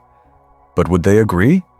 Would the workers who were killed to maintain security, would the priests who performed burial rites, would the engineers who designed the tunnel and underwater chambers, would any of them approve of excavation, even if it comes with acknowledgement and respect and promises to treat remains carefully? We can't know. Can never know. They left no instructions for future generations, no guidance about whether they expected the tomb to stay hidden forever or whether they hoped Egyptians in later centuries would rediscover it after Roman threat passed. We can only make our best judgment about what serves more important values, about whether knowledge and historical understanding justified disturbance that ancient peoples clearly wanted to prevent. And that judgment will be made soon, in the next few years, by Egyptian authorities and archaeological committees and technical experts who will weigh all the factors we've discussed and make a decision that will be controversial, regardless of what they choose. If they excavate, critics will say they violated burial sanctity and disrespected ancient wishes for short-term publicity. If they don't excavate, critics will say they allowed political timidity and excessive caution to prevent legitimate research that could transform historical understanding. There's no decision that satisfies everyone, no outcome that avoids criticism, no choice that's obviously right beyond dispute. But the decision approaches. Technology is advancing. Evidence is accumulating. Public interest is building. And Cleopatra waits beneath the Mediterranean, surrounded by artifacts that could rewrite history, protected by concealment that has lasted 2,000 years, about to face the most serious threat she's faced since loyalists hid her from Rome. Whether that threat succeeds, whether modern archaeology finally accomplishes what Roman interrogators and medieval treasure hunters and centuries of searchers couldn't, depends on choices being made right now by people who understand both what we could gain and what we could lose. And whatever they decide, whatever happens at Taposiris Magna in the coming years, will define not just what we know about Cleopatra, but what kind of relationship we have with ancient dead, whether we see them as subjects for study or as people whose wishes deserve respect across millennia, whether knowledge always justifies disturbance, or whether some mysteries should remain mysteries out of deference to those who created them. So where does that leave us in late November 2025? 8 months after Bob Ballard surfaced from the Mediterranean and told Kathleen Martinez that nobody has been here, 8 months after the underwater port was discovered and documented and analyzed, 8 months of committee meetings and permit applications and technical planning that have brought us closer to excavation than we've ever been, but haven't yet produced a final decision about whether excavation will actually occur? The situation is fluid, evolving week by week as new data emerges from ongoing surveys, as political winds shift in Egypt and in international archaeological organizations, as public opinion develops around the discovery and what should be done with it. But we can identify 3 possible scenarios, 3 paths forward that represent the realistic range of outcomes, and understanding those scenarios, understanding what each would mean for Cleopatra's legacy and for archaeology more broadly, helps clarify what's at stake in decisions being made right now. The first scenario is full excavation, the outcome that Kathleen Martinez has worked toward for 20 years, the ambitious project that would involve drilling access shafts from the surface or from the tunnel, deploying remotely operated vehicles to enter the underwater chambers, using robotic arms to carefully remove artifacts, eventually sending human divers or even draining chambers if it's technically feasible, and conducting a comprehensive archaeological investigation that documents everything inside. This scenario assumes Egyptian authorities approve permits, assumes international funding materializes, assumes technical challenges can be solved, and assumes political opposition can be managed through careful public relations and stakeholder engagement. If this happens, If full excavation proceeds over the next 5 to 10 years, we would get definitive answers about whether Cleopatra is buried at Taposiris Magna, would recover artifacts that either confirm or refute Martinez's theory, would generate knowledge that transforms our understanding of late Ptolemaic Egypt. The benefits would be substantial, the scholarly publications numerous, the museum exhibitions spectacular. But the risks would be equally substantial, the ethical controversies intense, the possibility of worker accidents or artifact damage or political backlash ever present. The probability of this scenario occurring in the near term, in the next 3 to 5 years, is moderate but not high, perhaps 30 to 40% based on current trajectories. Egyptian authorities are interested but cautious, want more preliminary data before committing to full excavation, need reassurance that safety protocols are adequate and that international attention won't create problems they can't manage. International archaeological organizations support the project in principle, but worry about precedent, about whether approving excavation at Taposiris Magna would pressure them to approve other controversial excavations at sites where local communities or religious groups object. Funding exists from private sources, wealthy individuals and foundations interested in ancient Egypt, but securing government grants and institutional support requires overcoming bureaucratic resistance to high-risk projects. And most importantly, consensus about the ethical justification for excavation hasn't fully formed, hasn't reached the point where opponents accept that disturbance is necessary and defenders can proceed without constant second-guessing about whether they're doing the right thing. So full excavation might happen eventually, but not immediately, not in the rushed timeline that media coverage sometimes suggests.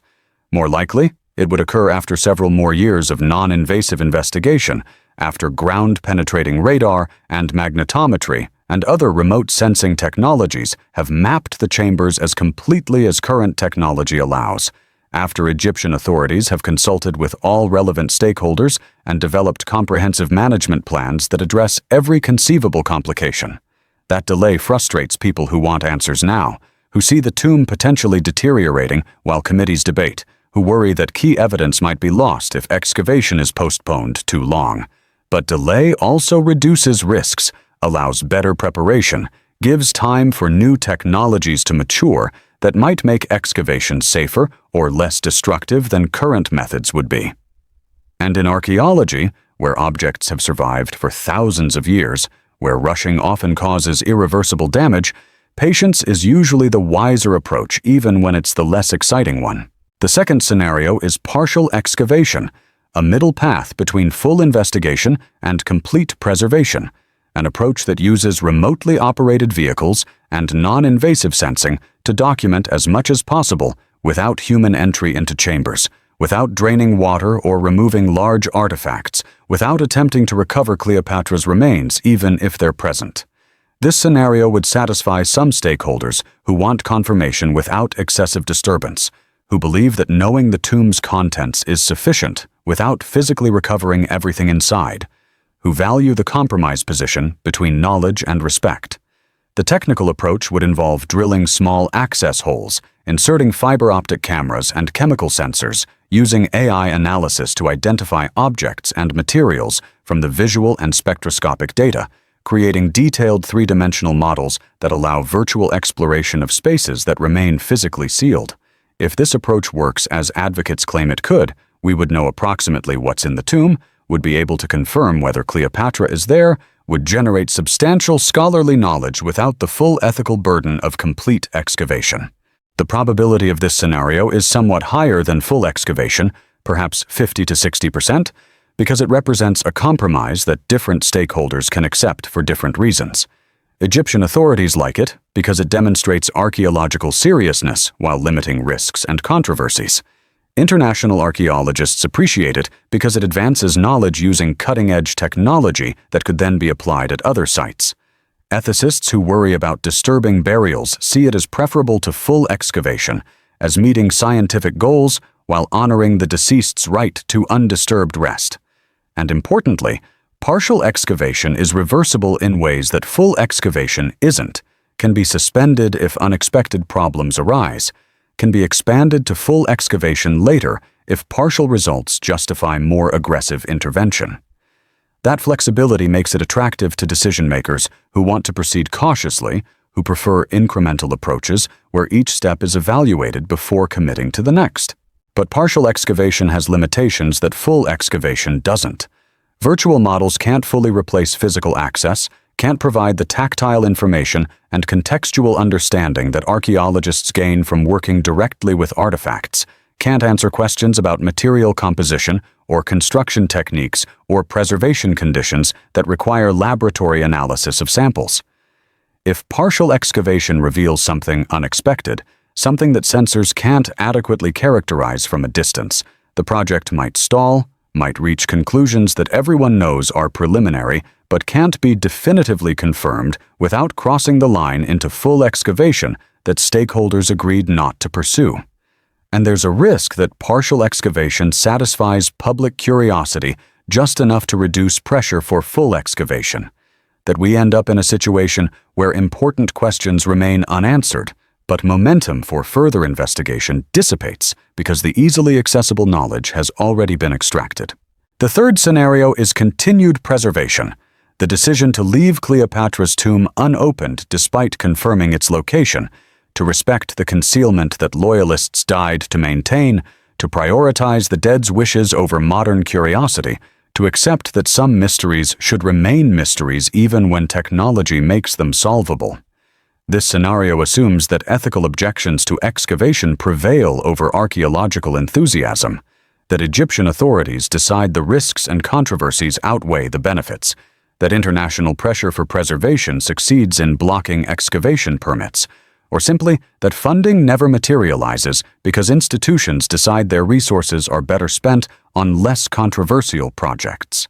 If this happens, if the tomb remains sealed permanently, or at least for the foreseeable future, Taposiris Magna would become a pilgrimage site for people interested in Cleopatra, would generate tourism revenue from the mystery itself, would serve as an example of restraint in an era where technology increasingly makes everything accessible. The scholarly impact would be limited to what remote sensing has already revealed, to confirmation that the tunnel and port and probable burial chambers exist but without direct evidence of their contents. The probability of this scenario is lower than the other two, but not negligible, perhaps 10 to 20%, because it represents the status quo, the path of least action, the outcome that occurs if decisions keep getting postponed until momentum dissipates. Archaeological projects require sustained effort and enthusiasm to move from planning to execution, and if that enthusiasm fades, if key advocates like Martinez retire or move to other projects, if Egyptian authorities remain indefinitely cautious about approving permits, the tomb could remain unopened not through explicit decision to preserve it, but through passive failure to marshal the resources and political will needed for excavation. That would be an unsatisfying conclusion to 20 years of work, would leave questions permanently unanswered, would frustrate everyone who invested time and hope in the search. But it would also honor the loyalists who hid the tomb, would demonstrate that modern archaeology can exercise restraint when ethical considerations demand it, would preserve the option for future generations to make different decisions if values shift or technology improves to the point where disturbance becomes genuinely unnecessary. Each scenario has advocates, has people who believe that particular path represents the best balance between competing values. And watching those debates, watching how different communities and disciplines argue about what should happen at Taposiris Magna, reveals underlying tensions about archaeology's purpose and archaeology's ethics that extend far beyond this single site. Is archaeology primarily about knowledge, about recovering information that illuminates the past, or is it primarily about heritage, about protecting cultural resources and respecting the wishes of people who created and buried objects? Can it be both simultaneously, or do those goals inevitably conflict in ways that require choosing priorities? And who gets to decide when experts disagree, when source countries and foreign researchers have different perspectives, when the dead can't speak for themselves and the living project modern values onto ancient intentions? These are the questions that Cleopatra's tomb forces us to confront, that make this discovery more significant than its immediate scholarly value, that transform it from an archaeological problem into a philosophical and political challenge about how we relate to the past. And the answers we develop, the precedents we set, the decisions we make about Taposiris Magna will influence how similar situations get handled for decades, will shape norms about excavation ethics, will determine whether 21st century archaeology moves toward greater preservation or greater investigation. There's no neutral position, no way to avoid choosing, no way to satisfy everyone involved. We can only proceed thoughtfully, weighing values carefully, acknowledging trade-offs honestly, and accepting that whatever path we take will be controversial. But in the end, despite all the technical challenges and ethical complexities and political complications, despite everything we've discussed over the last 2 hours about tunnels and underwater ports and remote sensing and excavation risks, the story comes back to where it started, to a woman who ruled Egypt, who challenged Rome, who died defeated but refused to let defeat define her legacy, to loyalists who loved her enough to risk everything protecting her burial, to a lawyer from the Caribbean who saw patterns in ancient texts that trained archaeologists missed, to a man who found the Titanic helping search for a queen who disappeared 2,000 years ago, to September 2025, to a phone call from the Mediterranean, to 4 words that changed everything. Nobody has been here. Those words mean we found something that was meant to stay lost, mean we've succeeded where Romans failed, mean we face choices they never had to make because they never got close enough to the secret. And how we handle those choices, whether we excavate or preserve or compromise between extremes, will say something important about who we are, about what we value, about what kind of relationship we want with ancient peoples whose voices speak to us across millennia through artifacts and architecture and carefully hidden tombs. Cleopatra's loyalists spoke through concealment, through creating a mystery that would outlast empires, through ensuring their queen's rest would be protected not by walls or guards, but by the simple fact that no one could find it. They succeeded beyond any expectation, beyond any reasonable hope, protected their secret for 2,055 years. And now that secret is threatened, not by enemies but by admirers, not by people who want to destroy Cleopatra's memory, but by people who want to recover it, to give her voice back, to let her story be told from Egyptian perspectives instead of only from Roman accounts written by conquerors. That's a noble goal, but it requires undoing what the loyalists created, requires violating the protection they died to establish, requires deciding that our need to know outweighs their desire to conceal. Can that decision be justified? Can we honor them while contradicting them? Can knowledge and respect coexist when ancient wishes and modern curiosity pull in opposite directions? We're about to find out. Because one way or another, in the next few years, something will happen at Taposiris Magna. Excavation will proceed, or preservation will triumph, or compromise will produce partial answers that satisfy no one completely. The tomb will reveal its secrets, or keep them, will confirm Cleopatra's presence, or prove that we were wrong all along, will transform our understanding of history, or demonstrate that some mysteries resist solution despite our best technological efforts. Whatever happens will be imperfect, will leave questions unanswered, will generate new controversies even as it resolves old ones. But that's how discovery works, how knowledge advances, how we inch toward understanding while acknowledging that perfect answers remain forever out of reach. Cleopatra waits. She's been waiting since August 12, 30 BC, since the day she died, and her loyalists began the most successful concealment operation in human history. She's waited through Roman occupation, through Islamic conquest, through Ottoman rule, through British colonialism, through Egyptian independence. She's waited through 2,000 years of searchers who couldn't find her, through centuries of technology that couldn't detect her, through generations of historians who dismissed the possibility that she could be anywhere except where she wasn't. And now, finally, After all that waiting, after all that protection, the moment approaches when waiting ends and revelation begins, or when waiting continues because we decide that some people deserve rest more than we deserve answers. Either way, the mystery that defined 2 millennia is about to change forever, and we're privileged to witness that transformation, to see history shift from question to answer, from legend to knowledge, from mystery to memory.